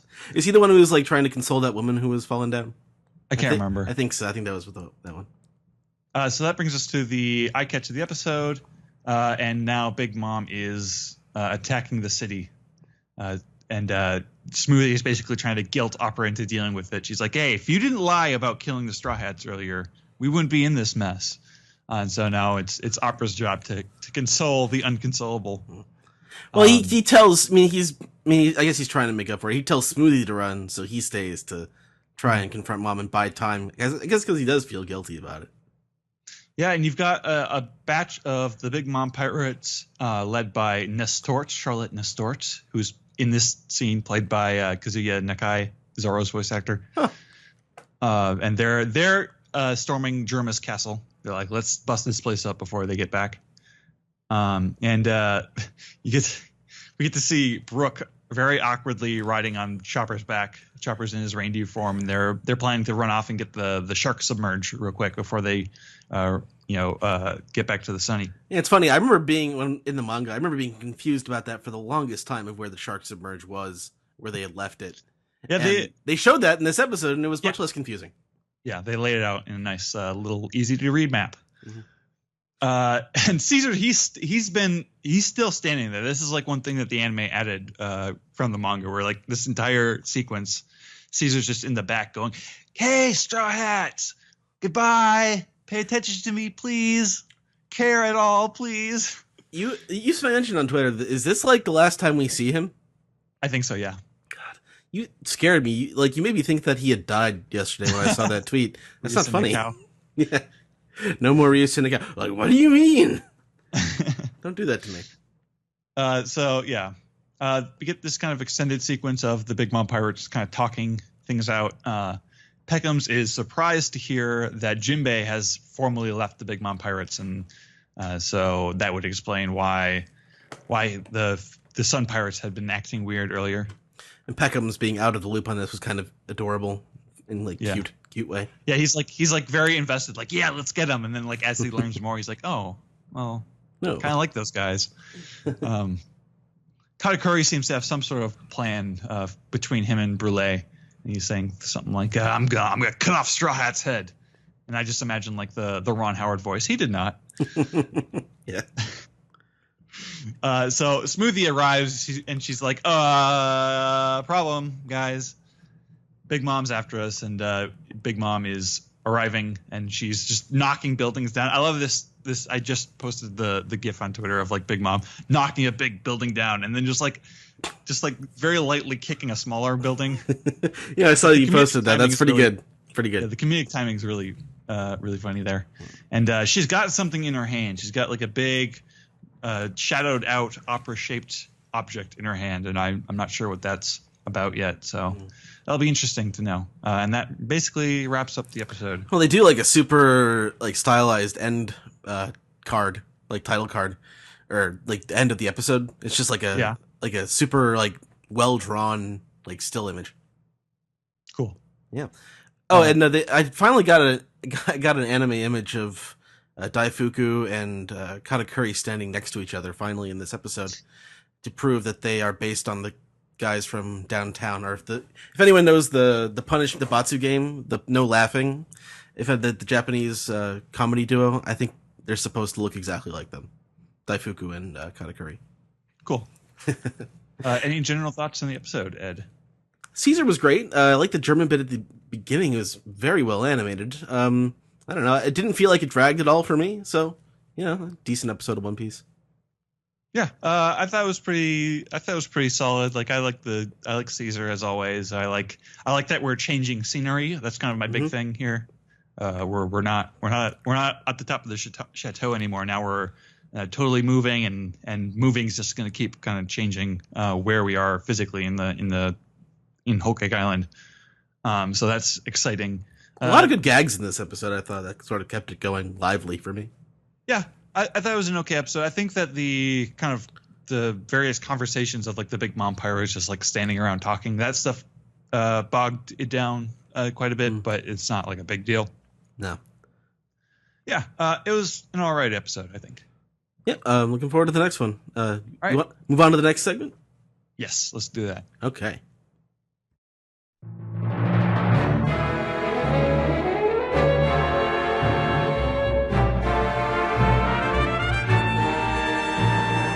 Hello, vassals, fiefs, knights, serfs, and countrymen. This is the Piece Together segment, Come One, Come All.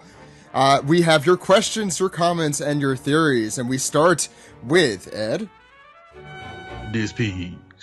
Doesn't feel very old Japanese-y, but whatever. Let's start with... The funk is across generations. Fair. Narthon has our first disc piece on Discord. Anyone see it? Oh my god. Anyone see Incredibles 2 yet? Yes. God damn it. For those who don't know, Alex gave me a call while they were heading to my wedding saying, "Oh, we stopped to watch Incredibles 2." And I'm like, you have to be here by a certain time. No. Rewind that back, because Zach wasn't in the car. From the moment Brian and I were picked up in Albany, New York, it was stupid central in that car the entire drive. And it was only an hour drive. And we were acting like idiots. And then You we were made me making go to the joke- Toys R Us. Yes. You got Banana merchandise, so that's important. Yes. And then there was a movie theater across the street. And I just said, let's go to the movies. I want to see Incredibles. So eventually Zach called us, and then we joked like, we can't talk right now. We're in the theater. We're seeing Incredibles. And then the call got disconnected.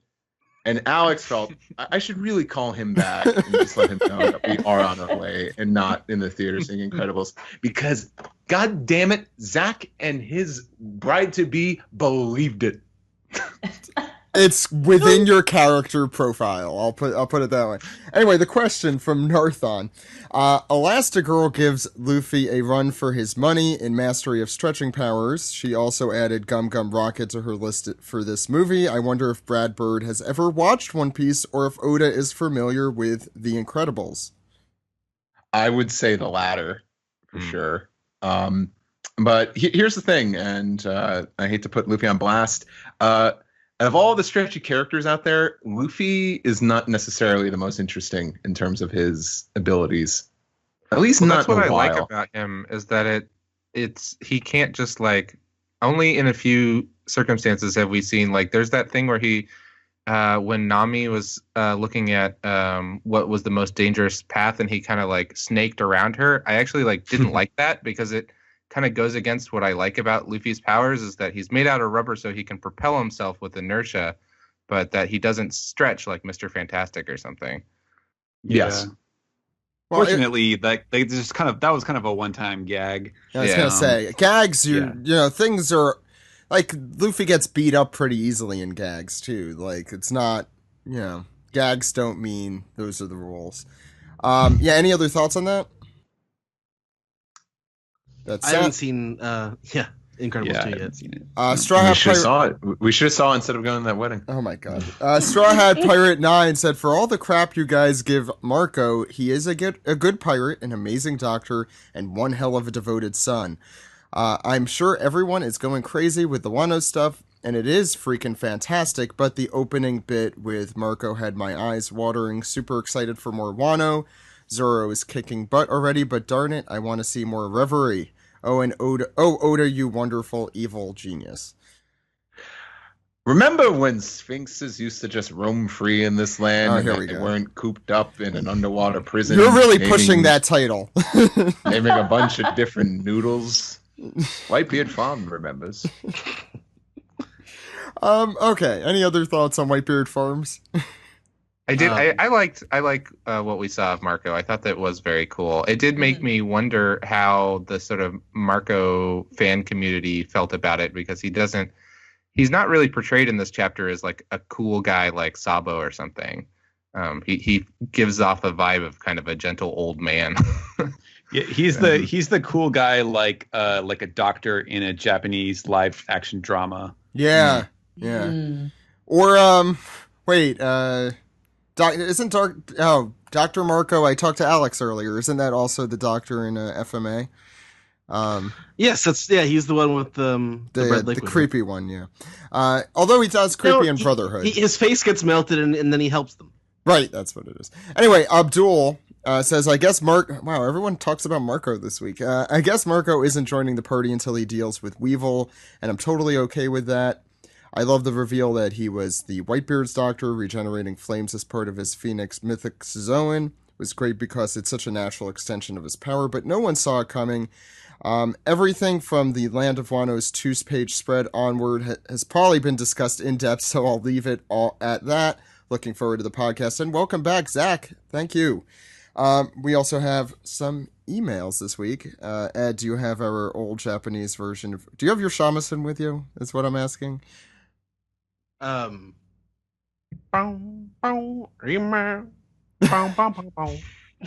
Cool. That was weird. Emails. So this was just Martin's question. He said same question as last week. Anyway, with the world government having conflicting views, some of the Marines, do you think there will be a group of dissenters from Marine HQ that will end up helping the Straw Hat at the end? And if yes, who do you think will switch sides? Yeah, we did talk about this. I know you guys talked about this a little last week as well. I think a world government schism is something that will happen before we're done. Be interesting. Smoker would be the most likely. I think Kobe. Can. Oh yes, that too. But I was just thinking about it because I was reading some Alabasta recently, and Smoker has that line where he says, look at what becomes of this country." That sort of attitude about it. And it's just an interesting thing that he says. And it just sort of makes me feel like, he's going to see the corruption of that world the closer he gets to it. And I don't know if he'll be able to stand it. Let's move on to Reddit, Steven. All right. Let's see. We'll start with Yeoman Axel, who has, instead of offering another theory regarding the latest chapter, I was hoping to challenge the knowledge of the podcast with some trivia questions of my own just for fun.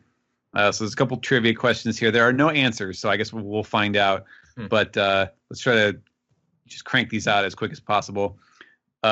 Number one, name a group that has been featured in the One Piece anime segues other than the Straw Hats. I'm guessing it means the bumpers. The way that's spelt is Segway Ways, and I hate to be that guy. No, the UE You gotta is change. silent. You gotta change your sex ways, baby. We had one of Bartolomeo. So I think maybe it's the Alliance. I don't know if The Law fleet? was one of them. Yeah, the fleet. Mm-hmm. I know there was one of Bartolomeo in the new bumpers. Okay. Yeah. All right. Number two, how many battleships were destroyed during the Battle of Ennius Lobby? Not enough. 23. I don't know. 23. Number three, name three rear admirals you may choose from the past and present. Oh Jesus. Rear That's, admirals, I guess, is that Smoker? I think Smoker was one, right? Smoker was. Oh no, it was. Yeah, okay. Rear is one below Vice. Oh, Yeah, Tashigi was Tashigi one at one point? I'm think sure she's a she captain, was I at think. some point. Oh no, yeah, I you're don't- right. Oh, Hina. Was Hina one? I don't She's know. a Vice now. I don't think Smoker was one. I think so. I guess all the Vices were once rear admirals, technically. Yeah. There you go. Ah, The dreaded rear admiral. Yes.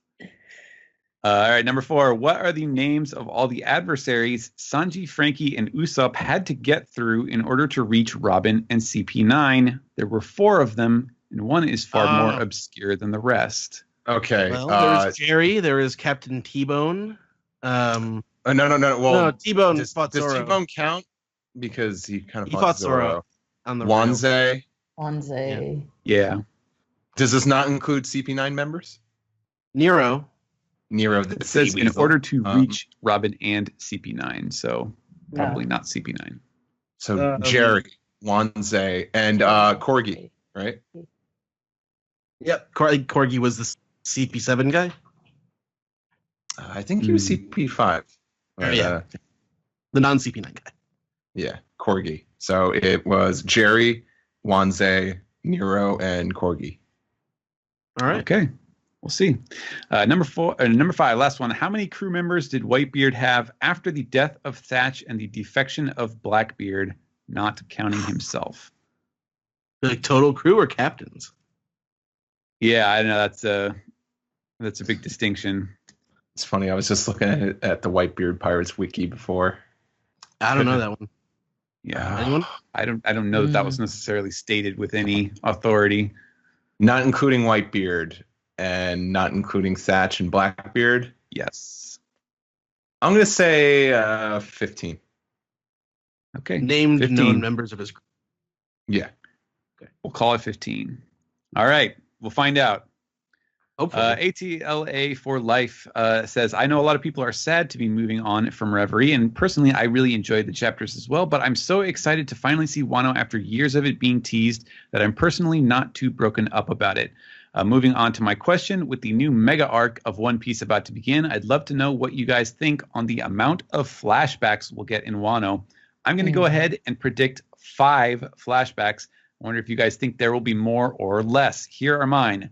Number 1, Kaido origin flashback. Number 2, Kozuki Oden in Whitebeard and Roger's crew flashback.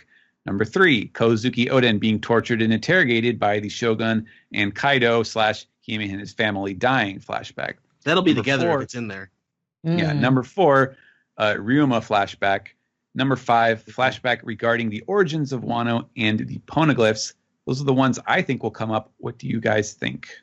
Zoro. Yeah, that's what I was Yeah, going for. I would think Zoro maybe. I almost kind of hope he doesn't. Like, I mean, he's just an orphan, I guess. I don't know. Well, or flashback to him and Mihawk. That'd be good. I think these are all good ideas. I guess, yeah, it depends on how what you define as a flashback, like what the threshold is, because I could see some of these things probably like the relevant details being shown in just like a couple of panels. But, some of them might warrant, full, a chapter or more of flashback. So some good ideas, I think, to start off with. Natachi says, since the Reverie arc has been put in the background for now, do you think it will make a comeback as the thing that will begin the final Great War? Also, how badass is Zoro practically sliced up his executioner with a butter knife? A butter knife that you could disembowel yourself with. Yeah. A steak knife. Yeah, there you go. I mean, I think I definitely would my going expectation would be that, like I said at the end of the manga recap, I feel like they'll be able to kind of dole out information. Whether or not that becomes like the setup for the final Great War kind of depends. Like, I think I would have said yes before all of this like Weevil and Rocks pirates and something, because I feel like that's setting up something that we don't really know the full nature of, and so I'm not sure. Yeah, it's like some more unknown variables entering the picture as far as how we get from here to the end game. But I don't know. I mean, I think it might come back, sooner, like you were mentioning, than rather than going immediately into like a big final arc after that. Yeah. Well, You're That Too has a couple of questions. I'm just going to pick the first one. Sorry about that. Considering the fact that Ryuma will most likely become somewhat relevant in the story, do you think that Oda will A, redraw the entire Monsters story as a flashback, B, rewrite it differently as a flashback, or C, just refer to the plot or have it told by other characters in Wano purely in dialogue? Does anyone, is anyone familiar with the details of the Monsters story off the top of their head? I've looked at the pictures. I can't read Japanese. I was going to say that. Dragon. Steven, you probably would have the best. One of these days, we should do a okay, Wanted. all right. Yeah. If you want to know my dirty secret, I have never owned Wanted. Do you want me to send it to you or something? I think I have two. And here's the thing: I'm not even that interested in owning it. Yeah. I don't know. It's just something where I'm like I really like One Piece and I love Oda's creativity, but I'm not that interested in like the the little one shots and the pre-story stuff. I mean, I probably should own it just if for nothing else than to have monsters. But on the other hand, I don't feel like there's any there's no hurdle for me to clear as far as like, oh, you got to make sure that reference is in there, because if it's in the text, it's in the text. I mean, this is how. Yeah, go ahead. I'm sorry. This is how I see the Ryuma thing, is like, to put it in terms of My Hero Academia, like Horikoshi like brought back a character design that he liked of this like whale guy from one of his previous series, and it was kind of a like, this is a thing I made and I liked it, so I'm going to use it again. And it doesn't necessarily mean that it canonizes the other series as existing within the My Hero world or anything like that, but it's just kind of a like recycling of ideas that's a fun little nod. and I think that like he's free to use or not use anything from that monsters thing, but it's been a long time. I read like a fan translation a million years ago, and I remember it not being super like story filled. It was just kind of like there's a guy. It's this sort of like Wild West-esque samurai setting, and the dragon shows up and this guy kills the dragon. But I could be wrong, misremembering, but like I don't think there's a lot of like story details to put in to like all you really need to know is that like he's this legendary figure within Wano who supposedly killed a dragon. Well, Oda was 19 when he wrote that? So yeah, probably something like that. I agree that I think if he's going to do more than just kind of name drop the character of Ryoma, that it's going to at most like kind of hew along the lines of what the character is like compared to the one shot, but that whatever he writes for the past of Wano here regarding this samurai is going to be vastly more fleshed out and more consequential in One Piece than anything in that one shot would be, if I had to guess. Anyway, it's easy to buy those one shots. By the way, I saw them in Japan. They're not. And they're in USA if you're near one. Yeah. So Steven, if you feel like it. Anyway, what's next?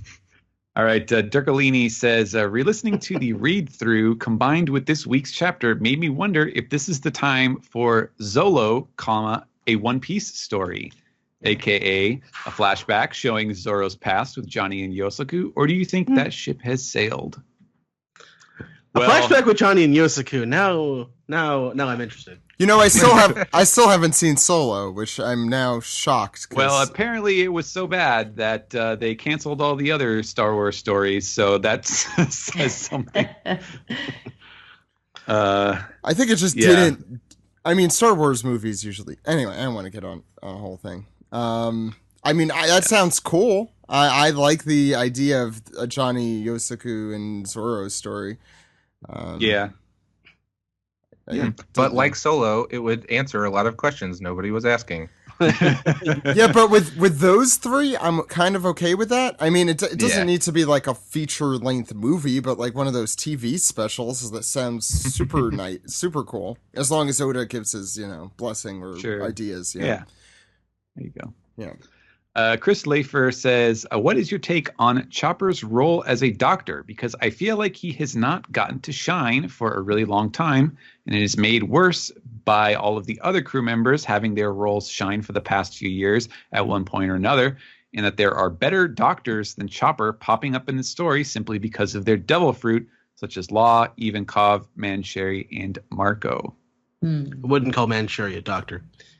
I mean, no. It means those doctors are cheating, and Chopper. If anything, that makes Chopper cooler. Yeah, and his devil fruit has nothing to do with his doctrine. And Luffy would be dead right now if it wasn't for Reiju. I'm sorry, also Chopper, but Chopper, is still. He's doing his doctoring. He does his doctoring all the time. It's just not like a central story plot device, I guess I would say. Which is maybe what this reader is complaining about. I don't know. I'm sure that there will be a point where Chopper it falls on Chopper. He plays a pivotal role in the story arc to. In Zo, that was the last time I think he really did when he made the anthem. Or could be something in Wano where it's like, oh well, because they're a closed country, kind of similar to like Shandora, where they're closed, so they're not opening their borders to getting the latest information from other countries or incorporating their knowledge and so on. So that could be something that happens in Wano. Captain Bolton says, just a quick theory about Eneru. Aside from the moon and ancient lore, I've been trying to think how his return could serve the story. I think he could be a big help to someone, maybe Blackbeard, finding Raftel without the poneglyphs. From space, he has a vantage point nobody else in the series does. He could conceivably see the location of any island on the planet. Thoughts? So Google Eneru, that's what we're calling it. He's just satellite view. Enhance. Oh my God. Enhance. If anyone ever He makes makes- if anyone ever makes a super detailed map of One Piece, it needs to be called Google Eneru or something along those lines. I mean, And that's how I envision his return to the series, is him like diving off of the moon and like swan dive as a bolt of lightning to the earth and just randomly appearing on whatever island he feels like, just with a big crater. Yeah, that's cool. Just like From back. Hey, Eneru, where's the Pluton? Oh, it's over there. He's the equivalent of a guy standing on a bar stool. Oh, there it is. Your trip will take approximately 5 hours and 36 seconds. Yeah. Is Eneru going to be the new Ask Jeeves? Except he strikes you with a lightning bolt if you go the wrong way. What's next, Stephen? All right. I'm going to combine the next two questions because they're both about the same thing. Magic Otters and Tashigi Taisa. They say, a question for Stephen. How are you going to approach, or Viz, I don't know who decides, honorifics in the Wano arc? Same as always, or maybe doing something like the dub of the Boss Luffy specials where they peppered in honorifics? And the other question is, I have a question for Stephen, too. As a student of Japanese, I wonder how much of a challenge the Wano arc will be in terms of translating all the various aspects of Japanese cultures, like Tsujigiri in this chapter, and the old and formal Japanese the Wano characters use. So, I mean, I guess the short answer would be like we don't know yet. We're going to be feeling out like how, what are going to be the boundaries of like what Oda does with the language and with the cultural information. I did talk during the manga recap about how, I felt like I kind of hit a sweet spot in this chapter as far as throwing in one or two, little terms that had enough, either enough context in the dialogue already or enough room to massage the dialogue to kind of give that context naturally without having to spell it out or use margin notes. I think Viz does allow you to do that if it's like really necessary, but their typical style is to kind of keep things as clean as possible. So I don't know what it's going to be like because I don't know what the full variety of what Oda's going to throw at us. But I'm I feel pretty confident in saying there isn't going to be any honorific usage aside from like the Odobi thing, like with the women's names, since we already kind of do that a lot with Onami, and they say Otsuru in the Marines and so on. But as far as the Japanese stuff, otherwise, like character writing is still character writing, like the Minatomo and Frankie like being these sort of salt of the earth, down, kind of crude and very stylized character, very very heavily characterized.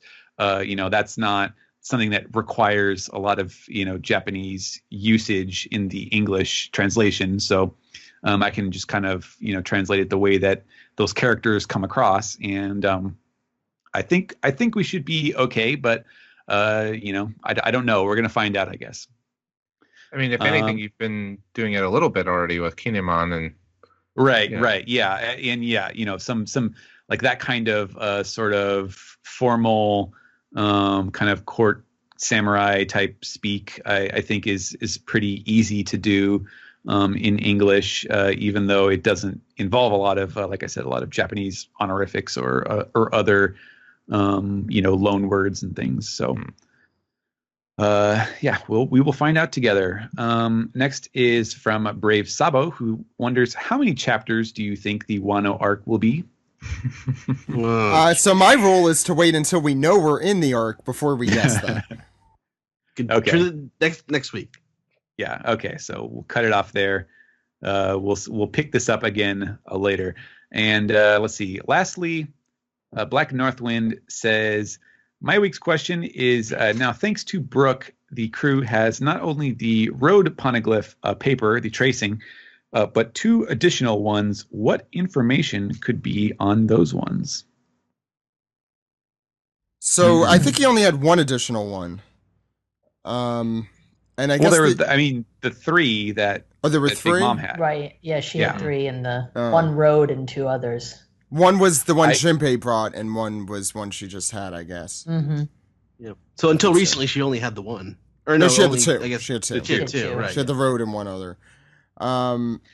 I mean, I would say informational or weapon. Those are the 2 we've seen other than that, except for the Joy Boy one.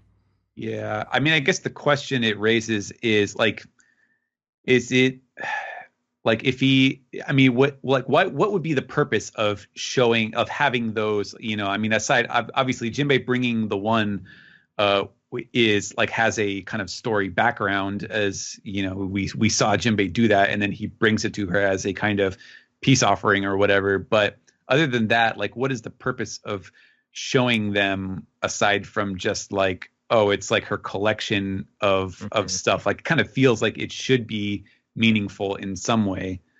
It will definitely be meaningful. I think it's Yeah. just in what way. Like, even Yeah, the well, weapon ones have been meaningful. Yeah. Yeah. We haven't had one that wasn't. No. Well, there's like the historical ones that. Well, I mean, yeah, but even out of that, there was something that came out. There was the. Yeah. Anyway, go ahead. Yeah, I don't know. Nope. Is that it? That's all for Reddit. All right, let's get that shamisen out and do some. Peace the tweet. Wow. Good. I was hoping. Nice. Go ahead, Ed. All right. First piece of tweet this week comes from your GB, who says, "Who lets Zoro wander around in Wano with Shusi in hand? Like, what do they expect?" There's a hand. And I agree. There's a hand palm emoji. Why didn't I know about that? This is emoji for everything, dude. Yeah. Jeez. Where is other swords? It's a good question, actually. That is a legitimately good question.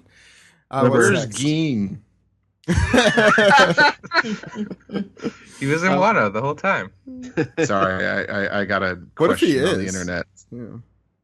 I got a question on the internet, and it was just like, oh, do you think Geen is in Kaido's crew? Because they're all named after cards. I said, Geen's name means silver. And no. What's next? Next one comes from the Dr. Monkey, who says, "So a few episodes ago, you guys kept mentioning that Gecko Moria was captured and being experimented on. I thought at the end of the war, Doflamingo told his superiors that Moria just vanished in front of him. Did I miss something after that?" No, he's right. You guys were wrong last week. Because I was listening. He did disappear. They said remember Doflamingo was talking to that mysterious guy in Marishoa? Sabo? That we all thought was Sabo. We thought everyone was Sabo back then, just like we thought everyone was Bonnie. But we learned that both of those people were not everyone. Anyway, they were just one person. In one case, 2 people. We found, he just disappeared in front of Doflamingo. He's like, I didn't know he was so slippery. He said something like that, I think. Okay. Yeah. I mean, he could still be. Maybe he was taken by Vegapunk and he's being experimented on anyway. That's how he disappeared. I mean, there's a big leap of logic there, but I mean, it's possible. Sure. Anything's possible. That's true. It's Vegapunk Town. Okay. Next, we had a couple other questions about how long the Wano arc is and when does an arc officially start. So we've kind of addressed that. Yeah, already. I think we need some context to know the answer. Yeah. Mm-hmm. The next one comes from Dark Leviathan, who says, "I hope Zach has his dog book nearby." No, I don't. No, because my question is, what type of dogs are each of the One Piece podcast crew members? Ooh. Should we do this? We did this off air once. Don't you remember, Steve? It might be on it might be on a Patreon episode back a ways. I don't recall. We definitely did. I don't recall assigning. It's a podcast dogs. topic in its own. Yeah, maybe we should. Let's save this for next week. We're kind of in an insane amount. That was a long manga recap, and I'm kind of wiped. And that is a half-hour question at bare minimum. So on a slow day, we will answer that question. So yes, Dark Leviathan, please ask that again. Ask that when the chapter is terrible. Next time. Ask that when there's a break. Yeah, ask it when it's a break. Yeah, that'll be the whole It's episode. the One Piece podcast dog show. I like it. White Bear Beppo says, is Oda telling us that Orlumbus is clueless? He's unfamiliar with pirating since he's new. He created a pirate guide and is attacking an island. Maybe he's doing stereotypical pirating and will get an earful from the villagers, and they might make him apologize. So I have a much better question than how long do you think Wano will be? How long do you think the Orlumbus story will be? A full this one's at 4 p.m. So are we gonna get a full 24 hours of? Oh, When did it God. start? When did it start? Orlumbus's day? I legitimately don't remember when this started. It's his hourly comic day. Yeah. But where are we? Where are we on the scale of appreciation? Most appreciated cover story. I don't know. Throw out a name. What's the most beloved cover story?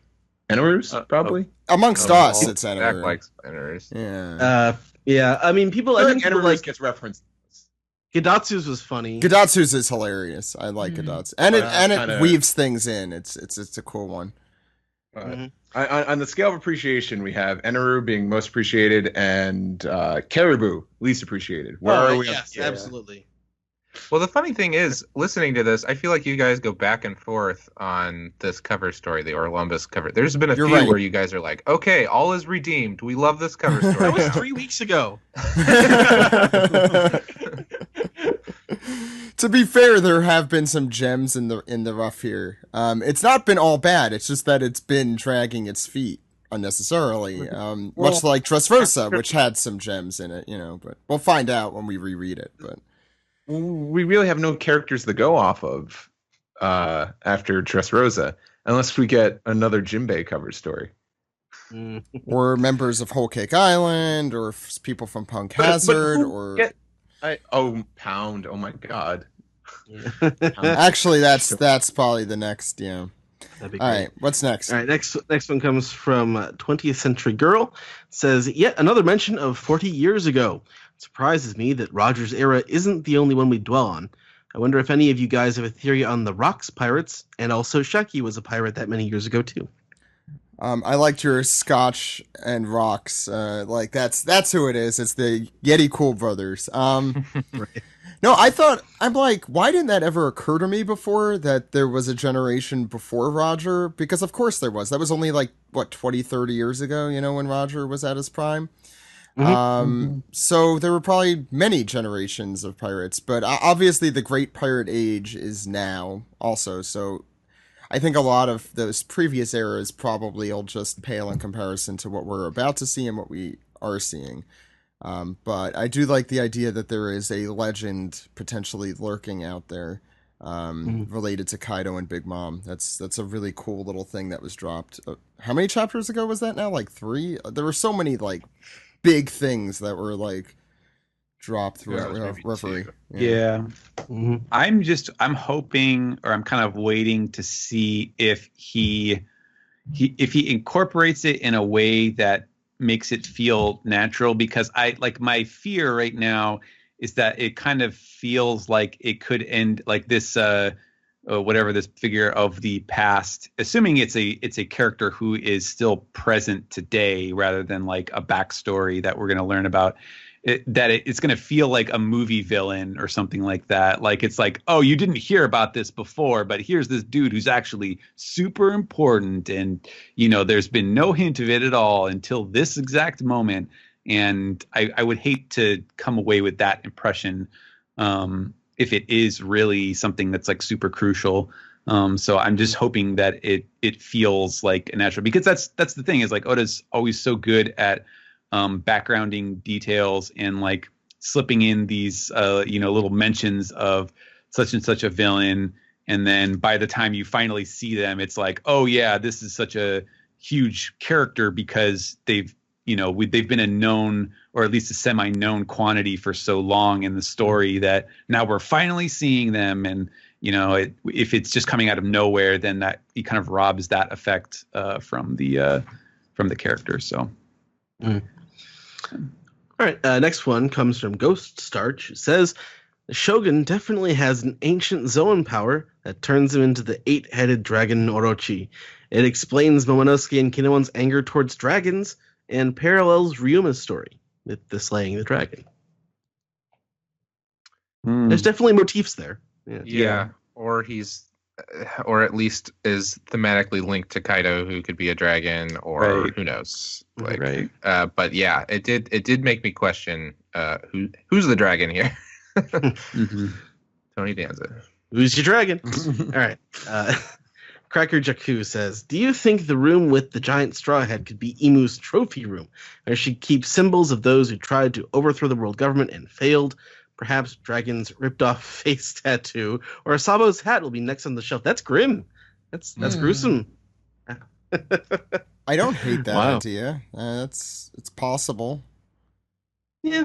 I mean, if this is the real bad guy, then yes, that would fit, kind of a menacing thing. Mm-hmm. Yeah. Okay. Next one comes from Mr. Rogers, who says, hi, friends. Been listening to not the real Mr. Rogers. I know, but he just started out so friendly. Hi, friend. I've been listening to you all for a bit over a month now and been going through a bunch of old episodes, and I'm loving the podcast. Oh, no. But I was trying to watch OPP Japan, and the website is not showing up. Is this just me? Or have others also had this happen? I'm sorry, I have to go to the other room for no particular... No, it's website crap, and it's not fun. It's nothing that you'd be interested in hearing, but we're trying to get it back, and we will hopefully get it back soon. That's all. Right. Just thought I'd bring that up there. Yeah, I saw. All right. Next one comes from our very own Brian Newton, Dark King Zoro on Twitter, who says, have I mentioned my crackpot theory about Abolo Pizarro possibly being formerly in Kaido's crew? I think he means formerly. Oh, he said formerly. I'm maybe both. Sure he means maybe both. Yeah.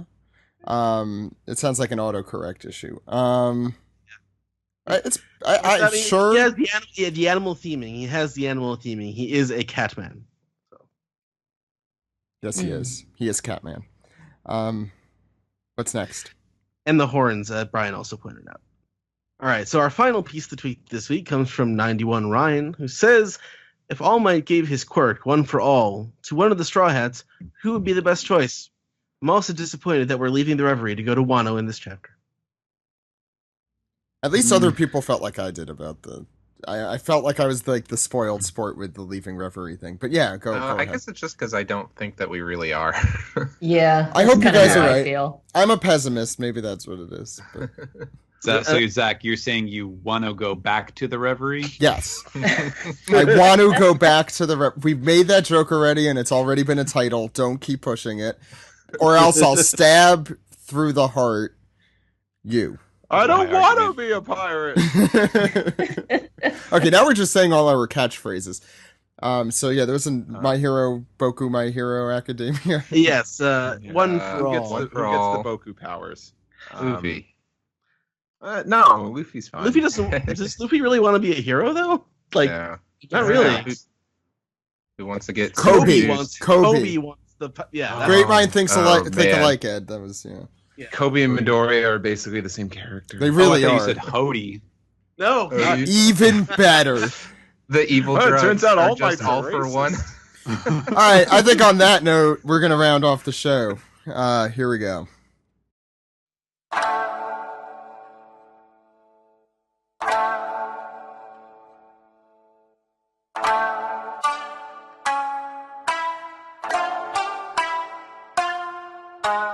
This has been the One Piece Podcast, episode 526 for July 2nd, 2018. It is great to be back. Thank you for letting me come back. And Ed and Steve and Alex, thank you for... I know Alex isn't here, but thank you for holding down the ship while I was gone. No problem, man. Yeah. And by the way, I said, take the week off after my wedding. It's fine. And Ed and Steve and Alex are like, what's wrong with you? Who are you? And Do you not know it's the Reverie right now? yeah, and the chapter that came out was that if insane you were chapter. reading, Zach, well, you were reading, but if you were on this podcast, you would know that the Reverie is like a must talk about event. Yeah, I know. The fans should be happy that we have such a dedicated crew to do that. So thank you guys for holding I down took the off fort. that week too. So Yeah, it's okay. Never mind, Steve. Everyone else. I want to also give a shout out to Maddie, who has been here the entire time. Hi, Maddie. Hi. She is doing our cover art for the show. So if you don't, for some reason, follow her or follow us on social media, or go to our website to see the images and description, you should now. It will no longer be our crafty Photoshop projects. So look forward to more. Maddie, where could people find you? You can find me on Twitter at the letter O, that's raspberry. I post One Piece drawings like every day. And you can also find me on Patreon, patreon.com/oh that's raspberry, but that one has an H in it. And I send out postcards every month. So yeah, please support her if you don't. And we're looking forward to more coming from Maddie in coming weeks and months and so on. There might be some Patreon content even from this episode. Yeah, we should mention that too, is that for Maddie has been sketching the entire time. So we don't know what episode title we're using as we're talking about this right now, but there are lots of different prototype images we have out there, and you can find those only on Patreon. That's on our Patreon at patreon.com/OnePiecePodcast. Maddie, you're free to put it on yours, of course, as well, if you'd like to support her. So why don't we go through how the good people out there could contact each of us. Joey, you want to go first? Sure, they can follow me on Twitter at Joey Weiser or joeywiser.tumblr.com to follow for updates about my comic stuff. And hey, I recently relaunched my portfolio site, tragicplanet.com. That's tragic-planet.com. So yeah, go take a look at my work and show it to people who might like it or something. Speaking of comics, I wanted to shout out a fan that I saw at Heroes Con a couple weeks ago, TJ. He came by and said hi. He's a One Piece podcast listener, so I don't know if he listens to the plugs or not, but hey, TJ, it was cool of you to say hi. And then what else? Buy Merman. Read my comics. Merman is a graphic novel series I do. There's 5 books of that you can find in hardcover and softcover. The softcover for the 5th volume is coming this fall, but hardcovers are available for all of them, and softcovers are available for 1 through 4, and they're all available digitally as well. And finally, I'd like to mention that I have a podcast called Toho Yaro that I host with our friend Alex and Scott Dryman, who's not been on the One Piece podcast, but it is a cool guy too, where we talk about Japanese movies. Last month, we talked about Kikujiro, which I know is a favorite of Greg's and Alex's. This month, the episode just came out. It's about Truck Yaro 5, Truck Star of Guts. And then next month, and I hosted that one, of course, being a big Truck Yaro nut. And next month, we'll be talking Ozu with An Autumn Afternoon. So that should be interesting to talk about as well. All right. Kelly. You can find me on Instagram and Twitter at Karuri. And after AX, I'm heading back to Japan. So I will probably be flooding both of those accounts with the final Shonen Jump 50th anniversary exhibit, which will feature One Piece. So ooh, fantastic. You can actually take photographs in that last one. Surprising. Yeah. Steven. Yes, if you'd like to follow me on Twitter, you can do so at Translatosaurus. We did mention at the start of the episode that the One Piece Color Walk Compendium is out, or momentarily out as of this recording. And as a matter of fact, we are also kind of kicking into high gear on, at least for my part, of turning in the interview translations and such for the next couple of color walks that will be in the follow-up compendium, which not anytime soon, probably a year from now, but definitely your support as far as showing Viz that it's worth the time to put out these secondary books would be appreciated if you'd like to see more of that kind of stuff in English. Steve. Hey, if you'd like to follow me on social media, you can follow me on Twitter, Tumblr, and Instagram at Steve Yurko, all one word. If you're going to Anime Expo, I will be in Artist Alley all weekend, and that's table K34. Come say hi. I know you people exist, and I know you'll come by my table. So do that.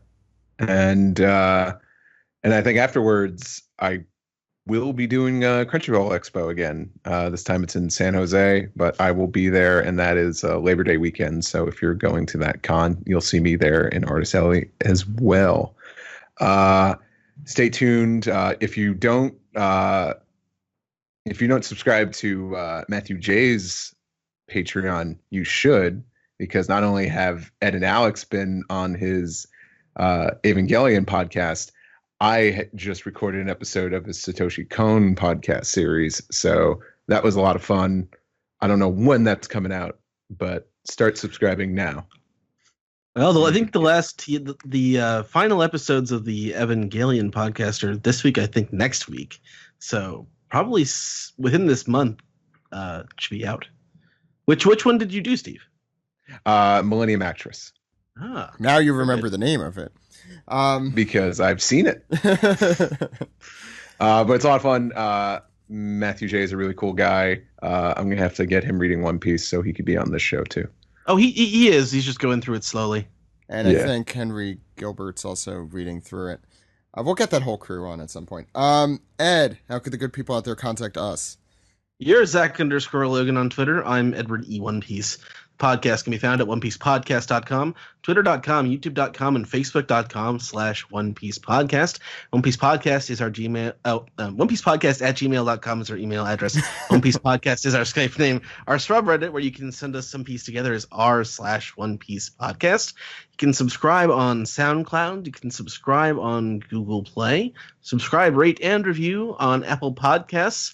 5-star reviews and 5-star ratings and reviews are always very important to any podcast. So please, those are probably the most important things you can do to help support us, besides giving us money. You can do all that, and you can call us on our phone number, Zach. Ed, that phone number is 347-497-MAGI. That phone number again is 347-497-6254. Call anytime. Anytime?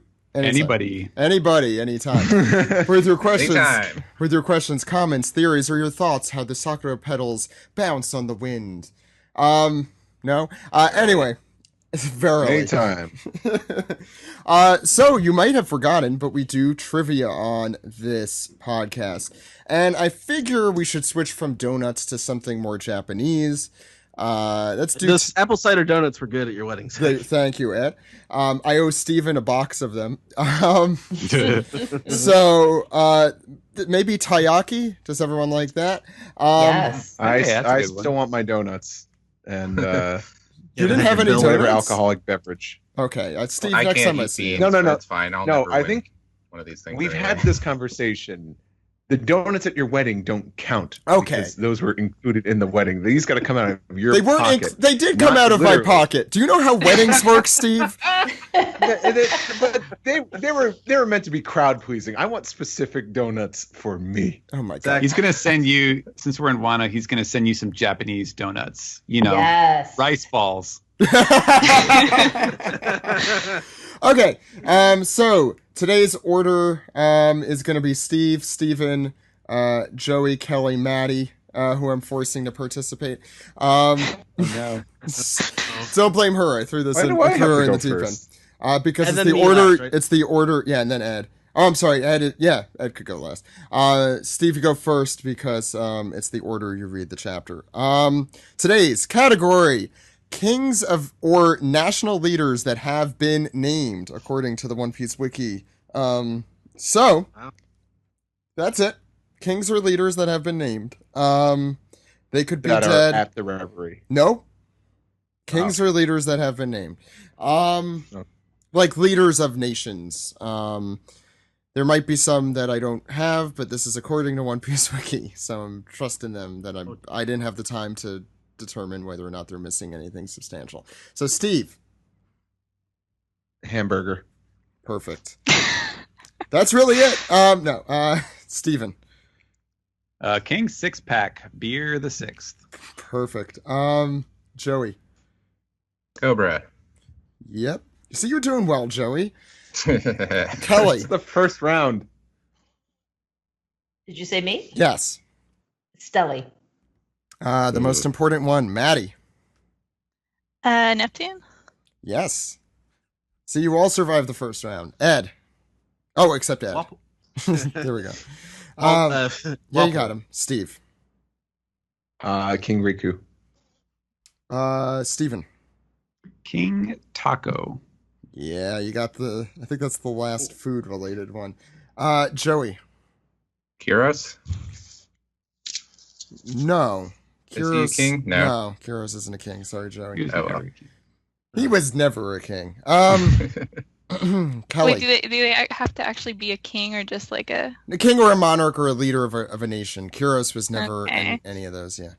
Huh. Kelly. Elizabello. Yep. Maddie? Does Doflamingo count? Yep. He was definitely one of Okay. those, yeah. Ed. Not popular, Dalton. but yeah. Well, what was he, mayor? He is president? king. He's King. king. He's the king of Yeah. Sakura. Oh, he's king? Yeah. Okay, they called him a king. King of Sakura Kingdom. Yeah. I know he's the leader. I count him. Anyway, Steve. Now you said ruler, right? Leader. It could leader. It could be a person in charge of an entire nation. Yes. Yes. Gonfall. I'll count it. Hmm. Steven. Queen Morolon. Who? For The, which? Yeah, go ahead. Explain it. the Sorry, queen Robert. from it's the other monarch that is at the reverie. Oh, The sexy lady, the Yeah. Casablanca lady. Right. I'm just gonna write Casablanca. Kelly. Vinsmoke Judge. Yep. That's a good one. That's a good one. Maddie. I think I'm done at this point. You sure? All right. Yeah, I can't do tests. Joey. Why would you even come on a One Piece podcast if you're not ready for? No, I'm kidding. Ed. The pirate Empress Boa Hancock. Yeah, Ooh. that was not on One Piece wiki, but definitely. Steve.